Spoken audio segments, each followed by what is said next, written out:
വളരെ ക്ലോസ്ഡ് ആയിട്ടുള്ള ആളുകൾ ബിസിനസ്സിൽ പ്രശ്നം വന്ന സമയത്ത് ആത്മഹത്യ ചെയ്ത കുറച്ച് ആളുകൾ. ബിസിനസ്സിനെ കുറിച്ചുള്ള ഐഡിയ ഒക്കെ ഉണ്ടാവും, പക്ഷെ അതേപോലെ വീക്ക്നെസ്സുകളും ഉണ്ടാവും. സക്സസ്ഫുൾ ആവണം എന്നുണ്ടെങ്കിൽ അതിലൊരു സക്സസ് സീക്രട്ട് ഉണ്ട്, ക്രിട്ടിക്കൽ സക്സസ് ഫാക്ടർ എന്ന് പറയും. എൻ്റെ മദർ വളരെ വലിയൊരു ഡ്രീമറാണ്.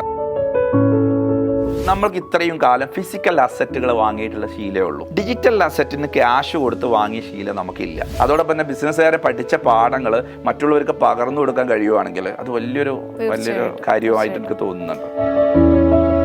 അതാണ് ഇപ്പോൾ ഏറ്റവും ലേറ്റസ്റ്റ് ആയിട്ട് നമ്മൾ സൊല്യൂഷൻ മാസ്റ്ററിയിൽ കൊണ്ടുവന്നൊരു കാര്യം. അറ്റംപ്റ്റ് നടത്തി വളരെ സക്സസ്ഫുൾ ആയിട്ട് വിജയിച്ചു. അത് കഴിഞ്ഞിട്ട് പിറ്റത്തെ മാസം നവംബറിലാണ് ദുബായിൽ വെച്ചിട്ട് ഗിന്നസ് വേൾഡ് റെക്കോർഡിൻ്റെ സർട്ടിഫിക്കറ്റ്സ് റിസീവ് ചെയ്യുന്നത്.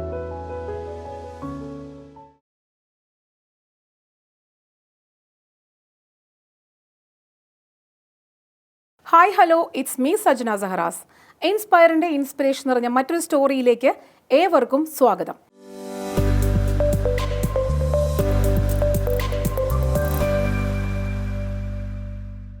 പതിനാറാമത്തെ വയസ്സിൽ ആദ്യത്തെ ബിസിനസ്, പിന്നീട് ഒരുപാട് ബിസിനസ് സംരംഭങ്ങൾ, ഉയർച്ച താഴ്ചകൾ, വിജയപരാജയങ്ങൾ, വെല്ലുവിളികൾ എല്ലാത്തിനെയും അതിജീവിച്ച് എത്തിനിന്നത് 30ഓളം രാജ്യങ്ങൾ, ലക്ഷക്കണക്കിന് ബിസിനസ് സംരംഭകർക്ക് വഴികാട്ടിയും മാർഗദർശിയുമായ വ്യക്തി. അങ്ങനെ പറയാനും അറിയാനും ഒരുപാട് വിശേഷണങ്ങളുമുള്ള ദ സൊല്യൂഷൻ മാസ്റ്റർ എന്ന സ്ഥാപനത്തിൻ്റെ ഡയറക്ടറും ഫൗണ്ടറുമായിട്ടുള്ള ഗിന്നസ് റഷീദാണ് ഇന്ന് നമ്മോടൊപ്പം ഉള്ളത്.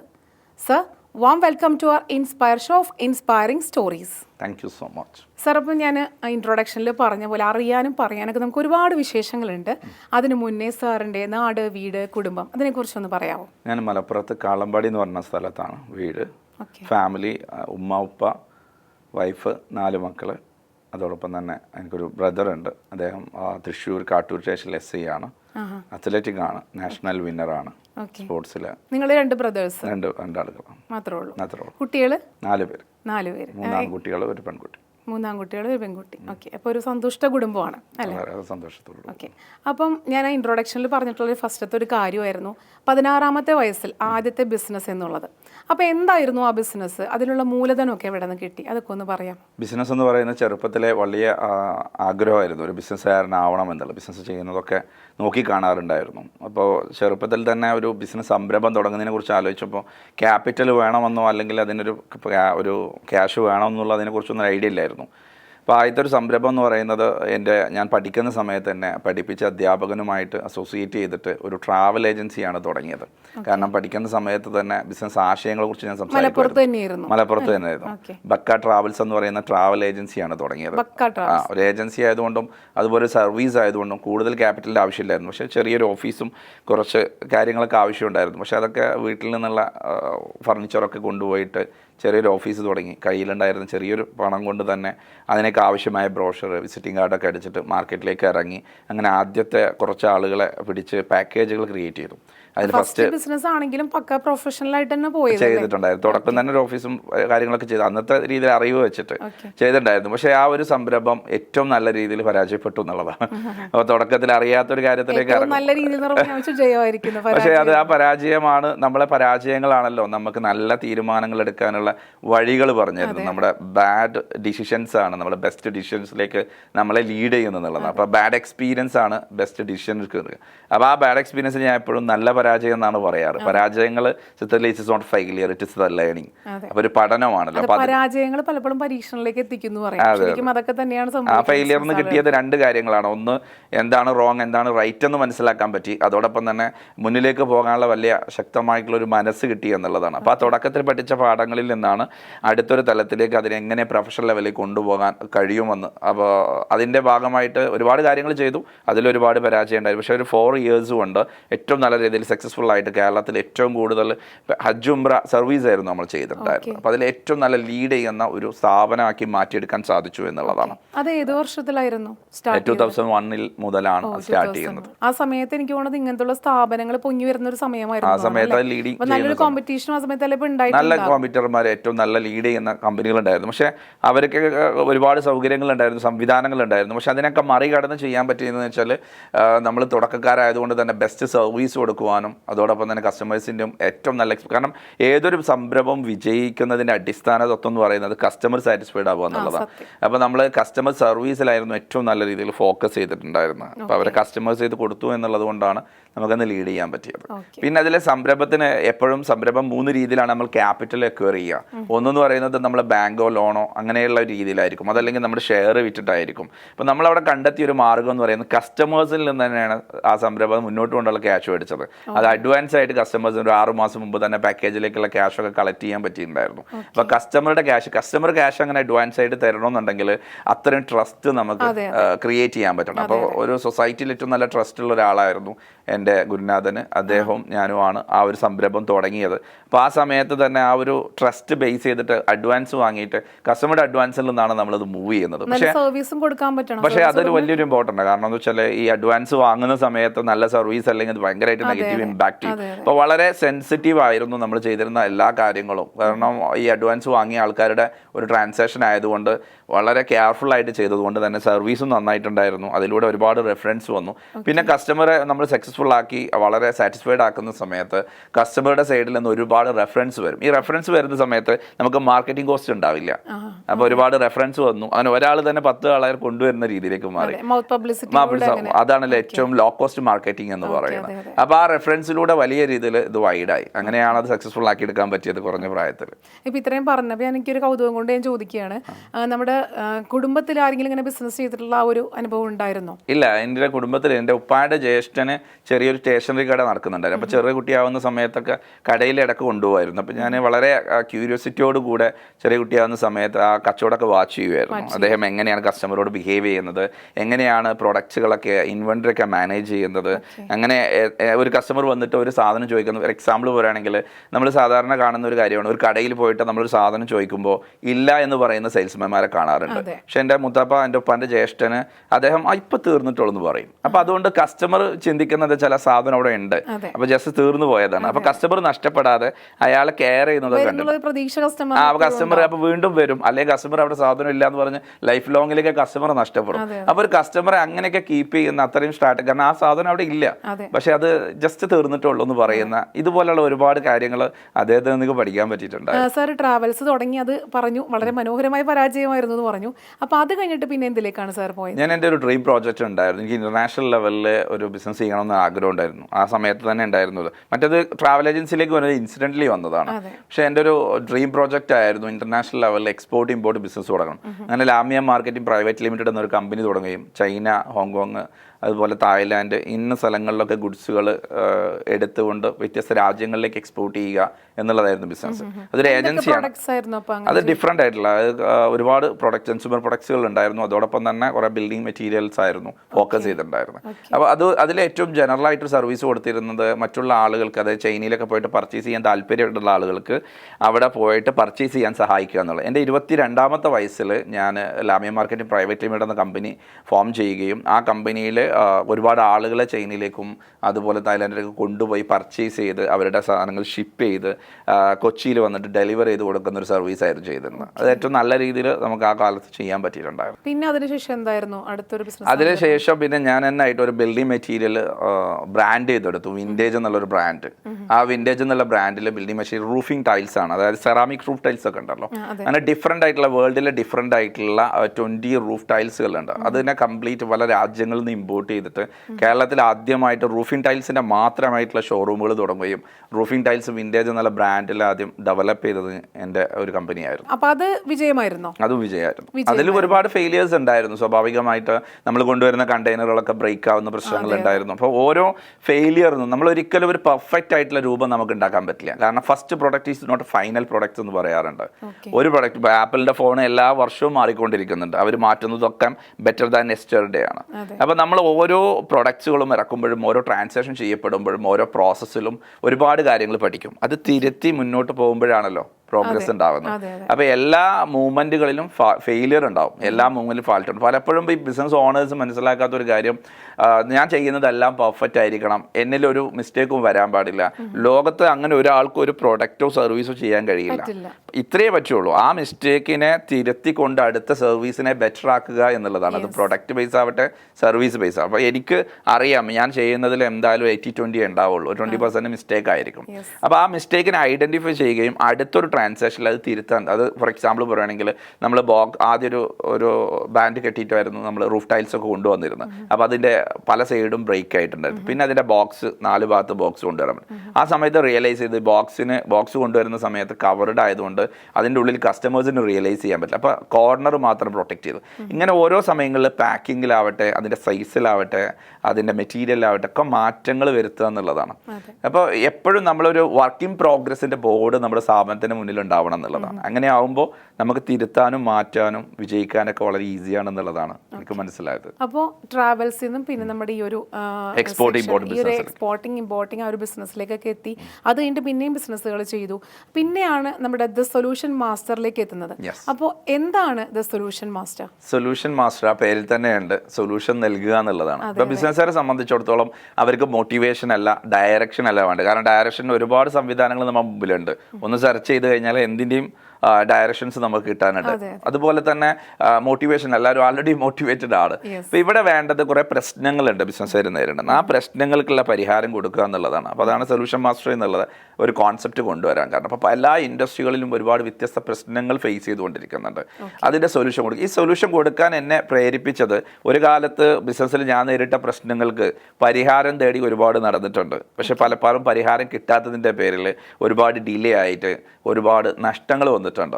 അപ്പോൾ ഇതുകൊണ്ട് തന്നെ ഒരു സൊല്യൂഷൻ കൊടുക്കുന്ന ഒരു സംവിധാനം പലയിടത്തും കിട്ടാനില്ല. കാരണം ബിസിനസ്സുകാർക്ക് സൊല്യൂഷൻ കൊടുക്കുന്ന സംവിധാനം ഇത് മാർക്കറ്റിൽ ഒരു ഗ്യാപ്പ് തന്നെയാണ്. അതിനെ റിയലൈസ് ചെയ്തിട്ടാണ് ഈ സൊല്യൂഷൻ മാസ്റ്റർ എന്ന് പറയുന്ന ഒരു സംവിധാനം 2015 മുതൽ നമ്മൾ സ്റ്റാർട്ട് ചെയ്യുകയും ഇപ്പോൾ ഈ 9 വർഷക്കാലം കണ്ടിന്യൂസ് ആയിട്ട് ഒരു 30 രാജ്യങ്ങളിൽ പോയിട്ട് 2 ലക്ഷം ബിസിനസ് ഓണേഴ്സിന് വ്യത്യസ്തമായ സൊല്യൂഷൻസ് കൊടുക്കുവാനും ഒരുപാട് സക്സസ്ഫുൾ ആയിട്ടുള്ള വലിയൊരു കമ്മ്യൂണിറ്റി, മലയാളി കമ്മ്യൂണിറ്റി ഡെവലപ്പ് ചെയ്യുവാനും സാധിച്ചിട്ടുണ്ട് എന്നുള്ളതാണ്. അതായത് ദ സൊല്യൂഷൻ മാസ്റ്റർ എന്ന് പറയുന്നത് എന്തൊരു കോൺഫ്ലിക്റ്റ് ഉണ്ടായാലും, അല്ലെങ്കിൽ കൺഫ്യൂഷൻ ഉണ്ടായാലും, അല്ലെങ്കിൽ പ്രോബ്ലം ഉണ്ടായാലും, ഇഷ്യൂസ് ഉണ്ടായാലും നമുക്ക് ധൈര്യത്തോടെ സാറിന് നമുക്ക് അപ്രോച്ച് ചെയ്യാം അല്ലേ? ദ സൊല്യൂഷൻ മാസ്റ്ററിലേക്ക് വരാനുള്ള ഒരു ഇൻസിഡന്റ് അല്ലെങ്കിൽ ആ ഒരു പോയിന്റ് എന്തായിരുന്നു? മെയിനായിട്ടുള്ള പോയിന്റ്, ഒന്നാമത് എൻ്റെ ലൈഫിൽ എനിക്ക് കിട്ടിയ എക്സ്പീരിയൻസുകളാണ്. കാരണം ഞാൻ ഏറ്റവും കൂടുതൽ ഫേസ് ചെയ്തിട്ടുള്ളത് പ്രശ്നങ്ങളെയാണ്. കാരണം ക്യാപിറ്റൽ ഇല്ലാതെ, കൂടുതൽ എക്സ്പീരിയൻസ് ഇല്ലാതെ, ബാക്ക്ഗ്രൗണ്ടിൽ ബിസിനസ് എക്സ്പീരിയൻസ് ഒന്നും ഇല്ലാതെ ഇറങ്ങിയ ഒരാളാണ്. അപ്പോൾ ഒരുപാട് ഫെയിലിയർ ആവാനുള്ള അവസരം കിട്ടിയിട്ടുണ്ട് എന്നുള്ളതാണ്. ഞാൻ എപ്പോഴും എന്നെക്കുറിച്ച് പറയുന്നത് മാസ്റ്റർ ഓഫ് ഫെയിലിയർ എന്നാണ് പറയുക. ബിസിനസ്സിൽ ഒരുപാട് ഫെയിലിയർ സംഭവിച്ചിട്ടുണ്ട്.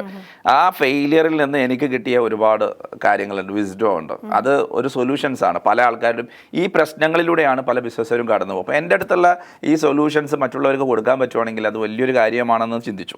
രണ്ടാമത്തെ ഒരു കാര്യം എന്ന് പറയുന്നത്, 1-2 ഇൻസിഡൻറ്റ് എൻ്റെ ഫ്രണ്ട്സിൻ്റെ ഭാഗത്ത്, അതായത് എനിക്കറിയുന്ന വളരെ ക്ലോസ്ഡ് ആയിട്ടുള്ള ആളുകൾ ബിസിനസ്സിൽ പ്രശ്നം വന്ന സമയത്ത് ആത്മഹത്യ ചെയ്ത കുറച്ച് ആളുകൾ, അതുപോലെ തന്നെ നാട് വിട്ടുപോയ കുറേ ആളുകൾ, ഡിപ്രഷനിലേക്ക് കുറേ ആളുകൾ, കുറേ നമ്മുടെ ബിസിനസ് കമ്മ്യൂണിറ്റി ആയതുകൊണ്ട് ഇങ്ങനെ കുറേ ആൾക്കാരുടെ സ്റ്റോറീസ് കേട്ടപ്പോൾ ഇവർക്കൊരു സൊല്യൂഷൻ കിട്ടിയിരുന്നെങ്കിൽ. നമ്മുടെ നാട്ടിൽ തന്നെ ഒരാൾ 250 കോടി ബാധ്യത വന്നിട്ട് തൂങ്ങി മരിച്ചതുണ്ട്. അതുപോലെ നാട് വിട്ടുപോയ കുറേ ആൾക്കാരുടെ സ്റ്റോറീസ് ഉണ്ട്. എൻ്റെ അടുത്ത ക്ലോസ് ആയിട്ടുള്ള സുഹൃത്ത് ആത്മഹത്യ ചെയ്തിട്ടുണ്ട്. ഡ്രഗ്സിലേക്ക് പോയ, ഡിപ്രഷനിലേക്ക് പോയവരുണ്ട്. ഇങ്ങനത്തെ ഒരുപാട് സ്റ്റോറീസ് നമ്മൾ കേൾക്കുമ്പോൾ വളരെ ഇമോഷണൽ ആവാണ്ട് ഇവർക്ക് എന്തുകൊണ്ടാണ്. അപ്പോൾ നമ്മൾ മനസ്സിലാക്കുന്ന ഒരു കാര്യം, ഒരു പ്രശ്നം വരുന്ന സമയത്ത് ഒരു സൊല്യൂഷൻ കൊടുക്കുക ഒരാളുണ്ട്. ഇപ്പോൾ നമുക്കൊരു രോഗം വന്നു കഴിഞ്ഞാൽ നമ്മളൊരു ഡോക്ടറെ അടുത്ത് പോകുന്നു, പ്രശ്നം പറയുന്നു, അയാളെ സൊല്യൂഷൻ കൊടുക്കും. അല്ലെങ്കിൽ നമ്മൾ ഡിപ്രഷൻ ആവും. ദിവസങ്ങൾ ആ രോഗം കൊണ്ട് നിൽക്കുവാണെങ്കിൽ നമ്മൾ പേടിച്ചു പോകും. ഡോക്ടർ എന്ന് പറയുമ്പോൾ ഡോക്ടറെ കാണുമ്പോൾ തന്നെ 50% പോയിട്ടുണ്ടാവും. അത് കഴിഞ്ഞ് ബാക്കി മെഡിസിൻ കഴിക്കുമ്പോഴേക്ക് പോകും. അപ്പോൾ അങ്ങനെ ഒരു സൊല്യൂഷൻ കൊടുക്കുന്നത് അത് ഫിസിക്കലി ആണോ, മെൻ്റലി ബിസിനസ് പരമായിട്ട് കൊടുക്കുന്ന ഒരു സംവിധാനങ്ങൾ വളരെ കുറവാണ്. മെൻ്റലി ഉള്ളിടത്തും ആളുകൾ പോകാൻ മടിയാണ്. പക്ഷേ ബിസിനസ് പരമായിട്ടുള്ള ആളുകൾക്ക് ഒരുപാട് പ്രശ്നങ്ങളുണ്ട്. അപ്പോൾ അത് സൊല്യൂഷൻ കൊടുക്കുക എന്നുള്ളതാണ് ഒന്നാമത്തെ കാര്യം. അപ്പോൾ എൻ്റെ എക്സ്പീരിയൻസും ഇപ്പോൾ കറൻ്റ്ലി അത് ഏറ്റവും ഇമ്പോർട്ടൻ്റ് ആണ് തോന്നിയത് കൊണ്ടാണ് സൊല്യൂഷൻ മാസ്റ്റർ എന്ന് പറയുന്ന കോൺസെപ്റ്റിലേക്ക് ഞാൻ ഫോക്കസ് ചെയ്യാനുള്ള കാരണം. ഞാൻ കേട്ടിട്ടുണ്ട് സാർ നല്ലൊരു പ്രഭാഷകൻ കൂടി ആയിരുന്നു എന്നുള്ളത്. അപ്പോൾ ആ ഒരു കാര്യങ്ങളൊക്കെ സാറിൻ്റെ ബിസിനസ്സിലേക്ക് എത്രത്തോളം സാറിനെ ഹൈലൈറ്റ് ചെയ്തിട്ടുണ്ട് അല്ലെങ്കിൽ യൂസ്ഫുൾ ആയിട്ടുണ്ട്? അതിൽ പ്രധാനമായിട്ട് ഒരു കാര്യം പറയാനുള്ളത്, ഞാൻ സ്വപ്നം കണ്ടതുപോലെ തന്നെ ഇപ്പോൾ എൻ്റെ മദർ വളരെ വലിയൊരു ഡ്രീമറാണ്. അത് മക്കളെ കുറിച്ച് വലിയ സ്വപ്നങ്ങൾ എല്ലാ പാരൻസിനും ഉണ്ടാവും. പക്ഷേ എൻ്റെ ഉമ്മ ഒന്നുകൂടി വലിയ തരത്തിൽ ഡ്രീം ചെയ്യുന്ന ഒരാളായിരുന്നു. അപ്പോൾ എന്നെ എപ്പോഴും ഡ്രീം ചെയ്തിട്ടുണ്ടായിരുന്നു. ഞാൻ വലിയ പ്രഭാഷകനാവണം എന്നുള്ള ആഗ്രഹമായിരുന്നു. അപ്പോൾ അതോടെ തന്നെ ആ പ്രഭാഷണത്തിലേക്ക് എന്നെ പ്രചോദിപ്പിച്ചിട്ടുണ്ടായിരുന്നു. അപ്പോൾ ഇതിൻ്റെ ഭാഗമായിട്ട് ഈ ചെറിയ പ്രായത്തിൽ മദ്രസയിലും സ്കൂളിലൊക്കെ പഠിക്കുന്ന സമയത്ത് ചില വേദികളൊക്കെ കിട്ടുമല്ലോ. അപ്പോൾ 7ാമത്തെ വയസ്സിൽ ആദ്യമായിട്ട് ഞാനൊരു വേദിയിൽ കയറി പ്രഭാഷണം നടത്തുന്നത് 1 മിനിറ്റിൻ്റെ പ്രസംഗമാണ് മദ്രസയിലുള്ള ഒരു പരിപാടി. മാറ്റർ എന്ന് പറയുന്നത് മദ്രസയിൽ ഒരു നബിദിന പ്രോഗ്രാമിൽ ഒരു പ്രഭാഷണമാണ്, 1 മിനിറ്റിൻ്റെ പ്രഭാഷണം. അത് ഉമ്മ വളരെ ക്യൂരിയോസിറ്റിയോടുകൂടെ എന്നെ പഠിപ്പിച്ചു. വളരെ സന്തോഷത്തോടുകൂടെ ഞാനത് പഠിച്ചെടുത്ത് സ്റ്റേജിൽ കയറി. സ്വാഭാവികമായിട്ട് ഫസ്റ്റ് സ്റ്റേജ് ആയതുകൊണ്ട് തന്നെ അതിൽ കയറിയ സമയത്ത് തന്നെ പേടിച്ചുകൊണ്ടും എല്ലാം മറന്നു. അങ്ങനെ ഓടി ഉമ്മാൻ്റെ അടുത്തേക്ക് ഓടുവാണ്. ഓടി ഉമ്മ കെട്ടിപ്പിടിച്ച് ആശ്വസിപ്പിച്ച്, എല്ലായിടത്തും ചിരി വരുമല്ലോ സ്വാഭാവികമായിട്ടൊരു സദസ്സിൽ. അതാണ് എൻ്റെ ഒരു പ്രഭാഷണത്തിലുള്ള എക്സ്പീരിയൻസ്. അത് കഴിഞ്ഞിട്ട് ഉമ്മ പറഞ്ഞൊരു വാക്ക് മേ ബി എൻ്റെ മനസ്സിൽ തറച്ചതായിരിക്കാം, നീ വലിയൊരു പ്രഭാഷകനാകുമെന്ന് പറഞ്ഞ്. അതിൻ്റെ ശേഷം പ്രഭാഷണ കലയിൽ എന്നെ ഡെവലപ്പ് ചെയ്യാൻ വേണ്ടിയിട്ട് വ്യത്യസ്തമായിട്ടുള്ള ഗുരുനാഥന്മാരെ ഏൽപ്പിക്കുകയും അവരിൽ നിന്ന് എന്നെ പ്രഭാഷണം പഠിപ്പിക്കുകയൊക്കെ ചെയ്തു. കാരണം ആ കാലഘട്ടത്തിൽ അങ്ങനെ ആരും ചെയ്യാത്തതാണ്. പലപ്പോഴും നമ്മൾ വീക്കായിട്ടില്ല. ഞാൻ പല വിഷയത്തിലും വീക്കായിരുന്നു. അതിലൊന്നും എന്നെ ട്യൂഷൻ വിട്ടിട്ടില്ല. കാരണം ഞാൻ വീക്കായതിലല്ല എനിക്ക് ട്യൂഷൻ വേണ്ടത്. എനിക്ക് സ്ട്രെങ്ത് ഉള്ളതിലും എനിക്ക് പാഷൻ ഉള്ളതിലും എൻ്റെ ഡ്രീമിലുമാണ് ട്യൂഷൻ വേണ്ടതെന്ന് എൻ്റെ മദർ തിരിച്ചറിഞ്ഞുകൊണ്ടായിരിക്കാം ആ ഒരു ട്യൂഷനിലൂടെ ഞാൻ വ്യത്യസ്തമായ അധ്യാപകരിലൂടെ പ്രഭാഷണത്തിൻ്റെ പല മേഖലകളും പഠിച്ച് അവിടെ നിന്ന് അങ്ങോട്ട് 37ാമത്തെ വയസ്സായപ്പോഴേക്ക് ലോകത്തിൽ ഏറ്റവും കൂടുതൽ സമയം പ്രസംഗിച്ചതിന് ഗിന്നസ് വേൾഡ് റെക്കോർഡ്, അതായത് കണ്ടിന്യൂസ് ആയിട്ട് 4 day 3 night without sleep without food 73.15 hours continuous ആയിട്ട് സംസാരിച്ച് 2021 ഒക്ടോബർ 17 ഗിന്നസ് വേൾഡ് റെക്കോർഡ് കരസ്ഥമാക്കി. അതിൻ്റെ സർട്ടിഫിക്കറ്റും കൊണ്ട് എൻ്റെ മദറിൻ്റെ കയ്യിൽ കൊടുക്കാൻ പറ്റി. അപ്പോൾ ഇത്രയും കാലം ഞാൻ ഈ ബിസിനസ് ചെയ്യുന്ന സമയത്തും എൻ്റെ ഒരു വലിയ എൻ്റെ ഉമ്മയുടെ സ്വപ്നം, എൻ്റെ ഉള്ളിലുള്ള പാഷനുമായിട്ടുള്ള എൻ്റെ ഇൻബോൺ ടാലൻറ്റുമായിട്ടുള്ള ഈ പ്രഭാഷണ കലയിലും ഞാൻ പ്രാക്ടീസ് ചെയ്യുന്നുണ്ടായിരുന്നു. അതുകൊണ്ടാണ് ഒരു ബിസിനസ്സുകാരൻ എന്നുള്ള നിലക്കും പ്രഭാഷകൻ എന്നുള്ള ഒരു മിക്സിങ് ഇതിൻ്റെ ഉള്ളിൽ വരാൻ കാരണം. നിങ്ങൾ ചോദിച്ചത് അതിൽ കണക്ട് ചെയ്യാൻ പറ്റും. അപ്പോൾ ഇത് 2 ഉപകാരത്തിൽപ്പെട്ടു. ഒന്നെന്ന് വെച്ചിട്ടുണ്ടെങ്കിൽ ഒരു ബിസിനസ്സുകാരൻ എപ്പോഴും നല്ലൊരു കമ്മ്യൂണിക്കേറ്റർ ആയിരിക്കണം. അതോടൊപ്പം തന്നെ ബിസിനസ്സുകാരെ പഠിച്ച പാഠങ്ങൾ മറ്റുള്ളവർക്ക് പകർന്നു കൊടുക്കാൻ കഴിയുവാണെങ്കിൽ അത് വലിയൊരു കാര്യമായിട്ട് എനിക്ക് തോന്നുന്നുണ്ട്. ഇപ്പോൾ ഗിന്നസ് റെക്കോർഡിൻ്റെ കാര്യം പറഞ്ഞു, അപ്പോൾ അതിലേക്ക് നമ്മൾ വരാം. അതിന് മുന്നേ എനിക്ക് നമ്മുടെ ദ സൊല്യൂഷൻ മാസ്റ്ററിനെ കുറിച്ച് കുറച്ച് കാര്യങ്ങളോട് അറിയാനുണ്ട്. ദ സൊല്യൂഷൻ മാസ്റ്ററിൽ നമ്മളിപ്പോൾ പറഞ്ഞു കോൺഫ്ലിക്ട്സ് അല്ലെങ്കിൽ കൺഫ്യൂഷൻസ് ഇഷ്യൂസ് ഒക്കെയാണ് നമുക്കതിൽ സോൾവ് ചെയ്ത് കിട്ടുക എന്നുള്ളത്. അപ്പോൾ ആൾക്കാർക്ക് ഒരു ചിന്ത വരും, ഇത് എങ്ങനെയാണ് സോൾവ് ചെയ്ത് കിട്ടുക എന്നുള്ളത്. അപ്പോൾ അതിന് കുറച്ച് ഹൈലൈറ്റ്സ് ഉണ്ടല്ലോ. എന്തൊക്കെയാണ് ആ ഒരു ഹൈലൈറ്റ്സ്, അല്ലെങ്കിൽ എന്തൊക്കെ ഫെസിലിറ്റീസ് ആണ് ഒരു business person the solution master provide ചെയ്യുന്നത്? ഓക്കെ, ബിസിനസ് എന്ന് പറയുമ്പോൾ വ്യത്യസ്തമായിട്ടുള്ള ബിസിനസ്, ചെറിയ സംരംഭകരുണ്ട്, വലിയ ബിസിനസ്സുകളുണ്ട്, പ്രോഡക്റ്റ് ഉണ്ട്, സർവീസ് ഉണ്ട്, എക്സ്പീരിയൻസ് ഉണ്ട്, ഡിഫറെൻ്റ് ആയിട്ടുള്ള ബിസിനസ്സിൻ്റെ എലമെൻസുകളുണ്ട്. അപ്പോൾ ഇതിൽ മെയിനായിട്ട് ഏറ്റവും പ്രധാനമായിട്ട് നമ്മൾ മനസ്സിലാക്കുന്നത് ഏതൊരു ബിസിനസ്സുകാരും നേരിടുന്ന ഏറ്റവും പ്രധാനപ്പെട്ട പ്രശ്നം എന്ന് പറയുന്നത് ഇൻറ്റേർണലി ഉള്ള പ്രശ്നങ്ങളാണ്. ഇൻറ്റേർണലി എന്ന് പറഞ്ഞാൽ ഒന്നെങ്കിൽ പീപ്പിൾ ആയിരിക്കാം, അതല്ലെങ്കിൽ അതിൻ്റെ ഉള്ളിലുള്ള സെയിൽസോ മാർക്കറ്റിംഗോ ഓപ്പറേഷനോ ഫിനാൻസോ റിലേറ്റഡ് ആയിട്ടുള്ള കാര്യങ്ങൾ ഇൻറ്റേർണൽ ആയിട്ടുള്ള പ്രശ്നമാണ്. രണ്ടാമത്തെ ഒരു പ്രശ്നം എന്ന് പറയുന്നത് എക്സ്റ്റേണൽ മാർക്കറ്റിലുള്ള പ്രശ്നമാണ്. ഇപ്പോൾ ഇൻറ്റേർണൽ പ്രശ്നത്തിന് 2 വേർഡ്സിൽ നമുക്ക് പറയാം. ഒന്ന്, ഒരു ബിസിനസ്സിൻ്റെ ഉള്ളിൽ വീക്ക്നെസ്സും ഉണ്ടാവും, സ്ട്രെങ്ത്തും ഉണ്ടാവും. ഇപ്പോൾ സ്ട്രെങ്ത് എന്ന് പറയുന്ന അവരുടെ കയ്യിൽ കുറേ പ്രോഡക്റ്റ്സ് ഉണ്ടാവും, കുറച്ച് ആളുകൾ ഉണ്ടാവും, അതുപോലെ തന്നെ നല്ല രീതിയിൽ ബിസിനസ്സിനെ കുറിച്ചുള്ള ഐഡിയ ഒക്കെ ഉണ്ടാവും. പക്ഷേ അതേപോലെ വീക്ക്നെസ്സുകളും ഉണ്ടാവും. മേ ബി ചില മാർക്കറ്റിൽ ഫെയിലിയർ ആയിരിക്കാം, അല്ലെങ്കിൽ ഫിനാൻഷ്യൽ ഫെയിലിയർ ആയിരിക്കാം, അതിൽ ഇൻവെൻട്രി മാനേജ്മെൻറ്റിലായിരിക്കും, അല്ലെങ്കിൽ പീപ്പിൾ മാനേജ്മെൻറ്റിലായിരിക്കും, പ്രോസസ്സിലായിരിക്കും. അപ്പോൾ ആ വീക്ക്നെസ് ആണ് അയാൾ ആ പ്രശ്നം ഇൻറ്റേർണലി ക്രിയേറ്റ് ചെയ്യുന്നത്. അതിനെ ഐഡൻറ്റിഫൈ ചെയ്യുകയാണ് നമ്മൾ ആദ്യത്തെ അനലൈസ് ചെയ്തുകൊണ്ട് കണ്ടെത്തുന്നത്. എന്നിട്ട് അത് കറക്റ്റ് ചെയ്ത് കൊടുക്കും. അതോടുകൂടി ഇൻറ്റേർണൽ പ്രശ്നം തീരും. എക്സ്റ്റേണൽ പ്രശ്നം എന്ന് പറയുന്നത് മാർക്കറ്റിൽ എപ്പോഴും ഓപ്പർച്യൂണിറ്റീസ് ഉണ്ടാവും, പക്ഷേ അതേപോലെ ത്രെഡ്സും ഉണ്ടാവും. ഓപ്പർച്യൂണിറ്റി എന്ന് പറയുന്നത് കസ്റ്റമേഴ്സ് ആണ്, ത്രെഡ് എന്ന് പറയുന്നത് കോമ്പറ്റീറ്റർ ആണ്. കോമ്പറ്റീറ്റർ എന്ന് പറയുമ്പോൾ ചിലപ്പോൾ മാർക്കറ്റ് കോമ്പറ്റീറ്റർ ആയിട്ട് വരും, ചിലപ്പോൾ ഇ കൊമേഴ്സ് വരും, ചിലപ്പോൾ വലിയ വലിയ കോർപ്പറേറ്റ്സ് കമ്പനി വരും, ചില സമയത്ത് ഓപ്പോസിറ്റുള്ള കടക്കാരനായിരിക്കും. ഈ കോമ്പറ്റീറ്ററെ മറികടന്നുകൊണ്ട് ഈ ഓപ്പർച്യൂണിറ്റി എന്ന് പറയുന്ന കസ്റ്റമേഴ്സിനെ ക്യാപ്ചർ ചെയ്യാൻ സഹായിക്കുക എന്നുള്ളതാണ് അവിടെയുള്ള പ്രശ്നം തീർക്കുക എന്നുള്ളത്. അപ്പോൾ മാർക്കറ്റിൽ അവർക്ക് ഹൈലൈറ്റിംഗ് ആണ്, ചിലപ്പോൾ യുണീക്ക്നെസ് കൊണ്ടുവരേണ്ടി വരും, മാർക്കറ്റിംഗ് സ്ട്രാറ്റജി ക്രിയേറ്റ് ചെയ്യേണ്ടി വരും. സാധാരണ നിലയിൽ പ്രശ്നം വന്നാൽ എന്താ ചെയ്യാന്ന് പറയുമോ, ബിസിനസ്സുകാർ ഒന്ന് ഒന്ന് ഡെവലപ്പ് ചെയ്യും, ഒന്ന് കടയൊക്കെ ഒന്ന് നന്നാക്കി എടുക്കും, അതുകൊണ്ട് പ്രശ്നം തീരില്ല. 2, ഒരാൾക്ക് രോഗം വന്നു കഴിഞ്ഞാൽ ഡ്രസ്സ് മാറ്റുന്നത് പോലെ ആയിരിക്കും. രണ്ടാമത്തെ ഒരു കാര്യം എന്ന് പറയാൻ അവർ ചെയ്യാന്ന് വെച്ചാൽ ആളുകളൊന്ന് മാറ്റി വെക്കും. ആളുകളെ മാറ്റിയോണ്ട് കാര്യമില്ല, പ്രോസസ്സിലാണ് പ്രശ്നമെങ്കിലോ ആളെ മാറ്റി, പ്രൊഡക്റ്റിലാണോ ഫെയിലിയർ എങ്കിലോ ആളെ മാറ്റിയിട്ട് കാര്യമില്ലല്ലോ. ചില ആളുകൾ എന്ത് ചെയ്യുമെന്ന് വെച്ചിട്ടുണ്ടെങ്കിൽ ഒരുപാട് പ്രോഡക്റ്റ് പർച്ചേസ് ചെയ്യും, ഇൻവെൻട്രി കൂട്ടും. ഇൻവെൻട്രി കൂട്ടിയൊന്നും കാര്യമില്ല, കസ്റ്റമർ ആൾറെഡി അവിടെ ആക്സസ് ഇല്ല, വിസിബിലിറ്റി ഇല്ലെങ്കിൽ അതല്ലേ മാറ്റം വരുന്നത്. ചെറിയൊരു പോയിന്റ് ആയിരിക്കും, ഇപ്പോൾ നല്ല സ്റ്റാഫ് ഉണ്ടാവും, നല്ല പ്രൊഡക്റ്റ് ആയിരിക്കും, നല്ല സർവീസ് ആയിരിക്കും, പക്ഷേ കാർ പാർക്കിംഗ് എന്നൊരു സംഭവം ഇല്ലാത്തതിൻ്റെ പേരിൽ മാത്രം തോൽവിയായിട്ടുള്ള അത് ചില എക്സ്റ്റേണൽ പ്രോസസ് ആണ്. അതാണ് ബാരിയർ. ത്രെഡ് ഞാൻ നേരത്തെ പറഞ്ഞ കസ്റ്റമർ ഉണ്ട്, പക്ഷെ ത്രെഡ് ഉണ്ട്. ത്രെഡ് എന്ന് പറയുന്നത് കസ്റ്റമർ ഇങ്ങോട്ട് ആക്സസ് ചെയ്യാൻ ഉള്ളൊരു പ്രയാസമുണ്ട്. അപ്പോൾ ഈ ത്രെഡിനെ ഐഡന്റിഫൈ ചെയ്ത് ഇന്റേണലിലെ വീക്ക്നെസ്സിനെ ഐഡന്റിഫൈ ചെയ്ത് കൊടുക്കുക എന്ന് പറയുന്നത് മേ ബി ചിലപ്പോൾ നമ്മൾ പറയുമ്പോൾ അത് എനിക്ക് അറിയുന്ന കാര്യമാണെന്ന് തോന്നും, പക്ഷേ അതിനെ ഒരാൾ ഐഡന്റിഫൈ ചെയ്ത് കൊടുക്കുമ്പോഴാണല്ലോ അതിന് സൊല്യൂഷൻസ് ഉണ്ടാക്കാൻ പറ്റും. അപ്പോൾ ആദ്യം നമ്മൾ ചെയ്യുന്നത് എന്താണ് ആക്ച്വലി ഉള്ള പ്രശ്നം, അതായത് സിമ്പിളായിട്ട് പറഞ്ഞാൽ എന്തോന്ന് കുറവുണ്ട്, ആ കുറവിനെ മനസ്സിലാക്കി കൊടുക്കുക എന്നുള്ളതാണ്. അതിൻ്റെ ശേഷം അതിൻ്റെ സൊല്യൂഷൻസ്, അത് വളരെ ഇമ്പോർട്ടൻ്റ് ആണ്. കാരണം നമുക്കറിയാം, പ്രശ്നം നമുക്കറിയാമായിരിക്കും ചില ആളുകൾക്കൊക്കെ, പക്ഷേ സൊല്യൂഷൻസ് അറിയില്ല. ഈ സൊല്യൂഷൻ അറിഞ്ഞിട്ടും കാര്യമില്ല. മൂന്നാമത്തെ ഒരു സ്റ്റേജ് ഉണ്ട്, എങ്ങനെയാണ് ആ സൊല്യൂഷൻ എക്സിക്യൂഷൻ ചെയ്യുക എന്നുള്ളത്. അവിടെയാണ് പലപ്പോഴും ഫെയിലിയർ ആവുക. എക്സിക്യൂഷൻ വളരെ ഇമ്പോർട്ടൻ്റ് ആണ്. കാരണം ബിസിനസ്സുകാരന് സൊല്യൂഷൻ അറിഞ്ഞതുകൊണ്ട് മാത്രം കാര്യമില്ല, എക്സിക്യൂഷൻ ചെയ്യുമ്പോൾ വളരെ പ്രൊഫഷണലായിട്ട് എക്സിക്യൂഷൻ, അതിൻ്റെ കയ്യിൽ ടീമുണ്ട്.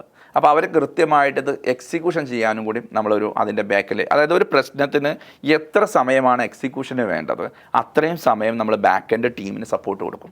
പലപ്പോഴും ഇങ്ങനത്തെ കൺസൾട്ടിങ് കമ്പനികളൊക്കെ ചെയ്യുന്ന ഒരു കാര്യം എന്ന് പറയുന്നത് പ്രശ്നം ഐഡന്റിഫൈ ചെയ്യും, സൊല്യൂഷൻ കൊടുക്കും. ആ സൊല്യൂഷൻ കൊണ്ട് അയാൾ പോകും, അയാൾ ചെയ്യില്ല. ബാക്കിലുണ്ട് വലിയൊരു ടീം, നമ്മുടെ ഒരു ടീമുണ്ട്. അപ്പോൾ അവരാണ് ഈ സൊല്യൂഷൻ, അവരുടെ പണി എന്ന് പറയുന്നത് ഞാൻ കൊടുത്തിരുന്ന ഈ പ്രോബ്ലം ഐഡന്റിഫൈ ചെയ്ത് സൊല്യൂഷൻ കൊടുത്തു കഴിഞ്ഞാൽ ആ സൊല്യൂഷനെ എക്സിക്യൂഷൻ ചെയ്യുന്നുണ്ട്, കറക്റ്റ് മോണിറ്റർ ചെയ്യുക എന്നുള്ളതാണ്. അത് ഡിജിറ്റലി മോണിറ്റർ ചെയ്യും, ഫിസിക്കലി അവിടെ പോയിട്ട് മോണിറ്റർ ചെയ്യും. ആ പ്രശ്നം തീർന്നും നമ്മൾ ഉറപ്പ് വരുത്തും, വെരിഫൈ ചെയ്യും. അത് കഴിഞ്ഞിട്ട് അവരെ വെരിഫൈ ചെയ്ത് സൈൻ ചെയ്ത് നമ്മൾ വാങ്ങുന്നുണ്ട്. ഓക്കെ, അത്രത്തോളം പ്രോസസ്സ് നമുക്ക് ചെയ്തു കൊടുക്കുന്നത്. ഒരു കൺഫ്യൂഷൻ അല്ലെങ്കിൽ കോൺഫ്ലിക്റ്റ് ഉണ്ടായിട്ടുണ്ടെങ്കിൽ അത് പറഞ്ഞു കൊടുക്കും, അതിനുള്ള സൊല്യൂഷൻ പറഞ്ഞു കൊടുക്കും. മാത്രമല്ല അത് എക്സിക്യൂട്ട് ചെയ്യാനായിട്ടുള്ള എല്ലാ ഒരു സംഭവങ്ങളും സംവിധാനങ്ങളും ഏർപ്പെടുത്തിയിട്ടാണ് ദ സൊല്യൂഷൻ മാസ്റ്റർ ഒരു പ്രോബ്ലത്തിനെ ഒരു ബിസിനസ്മാന് സോൾവ് ചെയ്ത് കൊടുക്കുന്നത്, അല്ലേ? ബിക്കോസ് നമ്മുടെ ഒരു നാച്ചുറൽ എന്താണെന്ന് വെച്ചാൽ, ഇപ്പോൾ ഒരാൾക്ക് ആരോഗ്യമില്ല, അയാൾക്ക് അറിയാം എക്സസൈസ് ചെയ്യണം, മോർണിംഗിൽ എണീക്കണം, എക്സസൈസ് ആരാ പോവാറ്? 95% ആൾക്കാർ പോവില്ല. അതിന്റെ കാരണം അടിച്ചിട്ട് പോകും. അപ്പൊ നമ്മൾ ഈ എക്സിക്യൂഷനിൽ ഫെയിലിയർ ആണ് അധികം ആളുകളും. അപ്പൊ കൃത്യമായൊരു ഫോളോ അപ്പ് ഉണ്ടെങ്കിൽ, നമുക്ക് അങ്ങനെ ഒരു കൾച്ചർ ഉണ്ട് മലയാളി കമ്മ്യൂണിറ്റിയിൽ. കാരണം നമുക്കൊരു ഫോളോ അപ്പ് ഉണ്ടെങ്കിൽ നമ്മൾ ചെയ്യും. ഇപ്പൊ ഒരു ഉദാഹരണം പറയാം, ക്യാഷ് നമ്മൾ എവിടെയെങ്കിലും കൊടുത്തിട്ടുണ്ടെങ്കിൽ, സപ്ലൈ ചെയ്തിട്ടുണ്ടെങ്കിൽ ഫോളോ അപ്പ് ചെയ്യാത്തവർക്ക് കളക്ഷൻ പോലും കിട്ടില്ല. ഫോളോ അപ്പ് ഉണ്ടെങ്കിൽ മാത്രമേ കിട്ടുള്ളൂ. അപ്പൊ ഫോളോ അപ്പ് ചെയ്യണം എന്നുള്ളത് അത് പണ്ടേ അങ്ങനെ ചെയ്ത് ശീലമായതുകൊണ്ടായിരിക്കാം. അപ്പോൾ അങ്ങനെ ഒരു സംവിധാനം ഇല്ലാതെ നമുക്ക് സക്സസ്ഫുൾ ആക്കി എടുക്കാൻ പറ്റില്ല. ഇപ്പോൾ ഫോർ എക്സാമ്പിൾ ഞാൻ ഒരു കാര്യം ചോദിക്കുകയാണ്. ഒരു ബിസിനസ് പേഴ്സൺ താങ്കളുടെ അടുത്ത് സമീപിക്കുകയാണ്. അപ്പോൾ ആൾക്ക് ഒരു ഐഡിയ ഉണ്ട്. ഇപ്പോൾ അവർക്കൊരു കോസ്മെറ്റിക്സ് അല്ലെങ്കിൽ കോസ്റ്റ്യൂംസിൻ്റെ എന്തെങ്കിലും ഒരു ബിസിനസ് സ്റ്റാർട്ട് ചെയ്യണമെന്ന് ആഗ്രഹമുണ്ട്. അപ്പോൾ അവർക്ക് ബാക്കിയുള്ളതൊന്നുമില്ല. അതായത് മാർക്കറ്റ് എങ്ങനെ പിടിക്കണമെന്ന് അറിയില്ല, അല്ലെങ്കിൽ എങ്ങനെ ഇൻവെസ്റ്റ് ചെയ്യണമെന്ന് അറിയില്ല, എത്രത്തോളം ഇൻവെസ്റ്റ് ചെയ്യണമെന്ന് അറിയില്ല, എവിടെ നിന്ന് ഡ്രസ്സ് എടുക്കണമെന്ന് അറിയില്ല. അപ്പോൾ ഇങ്ങനെ ഒരാളെ അപ്രോച്ച് ചെയ്തിട്ടുണ്ടെങ്കിൽ ഐഡിയ മാത്രമേ ഉള്ളൂ, എനിക്കത് ഇങ്ങനെ സ്റ്റാർട്ട് ചെയ്യാൻ താല്പര്യമുണ്ട്, എന്നാൽ ഒരു ഇൻട്രസ്റ്റ് മാത്രമായിട്ട് വരികയാണ്, ഐഡിയ മാത്രമായിട്ട് വരികയാണെങ്കിൽ സാർ എങ്ങനെ ഇരിക്കും അവരെ അപ്രോച്ച് ചെയ്യുന്നത്, അല്ലെങ്കിൽ അപ്രോച്ച് ചെയ്യുമ്പോൾ എങ്ങനെ ഇരിക്കും അവരുടെ അടുത്ത് കാര്യങ്ങൾ പറഞ്ഞു കൊടുക്കുന്നത്? ഒരു ബിസിനസ്സിനെ നമുക്ക് നിങ്ങൾക്കൊരു ആപ്പിൾ വേണമെങ്കിൽ നിങ്ങൾ ആപ്പിളിനെ കുറിച്ച് ചിന്തിക്കേണ്ട ആവശ്യമില്ല, സീഡിനെ കുറിച്ചാണ് ആലോചിക്കേണ്ടത്, അല്ലേ? അപ്പോൾ ഒരു ആപ്പിൾ കിട്ടണമെന്നുണ്ടെങ്കിൽ 3 പ്രോസസ്സുകളുണ്ട്. അതിലാദ്യം ഒരു സീഡ് വേണം. ആ സീഡിനെ പ്ലേസ് ചെയ്യാനൊരു സ്ഥലം വേണം. അതിനെ ഏറ്റവും നല്ല രീതിയിൽ മാനേജ് ചെയ്ത് കഴിഞ്ഞാലാണ് ഒരു മരം ഉണ്ടാവുന്നതിന് ആപ്പിൾ പറിക്കാൻ പറ്റുള്ളൂ. അതുപോലെ ആപ്പിൾ എന്ന് പറയുന്നത് പ്രോഫിറ്റ് ആണ്, ബിസിനസ്സിൽ പ്രോഫിറ്റ്. ഇപ്പോൾ ഒരാൾക്ക് ബിസിനസ് തുടങ്ങുന്നത് എന്തിനു വേണ്ടിയിട്ടാണ്? പ്രോഫിറ്റ് ക്രിയേറ്റ് ചെയ്യാൻ വേണ്ടിയിട്ട്. അപ്പോൾ അയാളുടെ ഉള്ളിലെ ആശയം മാത്രമേ ഉള്ളൂ, അത് സീഡ് മാത്രമേ ഉള്ളൂ. ഇനി ആ സീഡിന് ഒരു സ്ഥലം വേണം, ലാൻഡ് വേണം. ഇപ്പോൾ ലാൻഡ് വേണമെന്ന് പറയുമ്പോൾ, ലാൻഡ് എന്ന് പറയുമ്പോൾ നമുക്കറിയാം മാർക്കറ്റ്, അത് എവിടെയെങ്കിലും ഒരു സ്ഥലത്ത് കിട്ടിയിട്ടില്ല.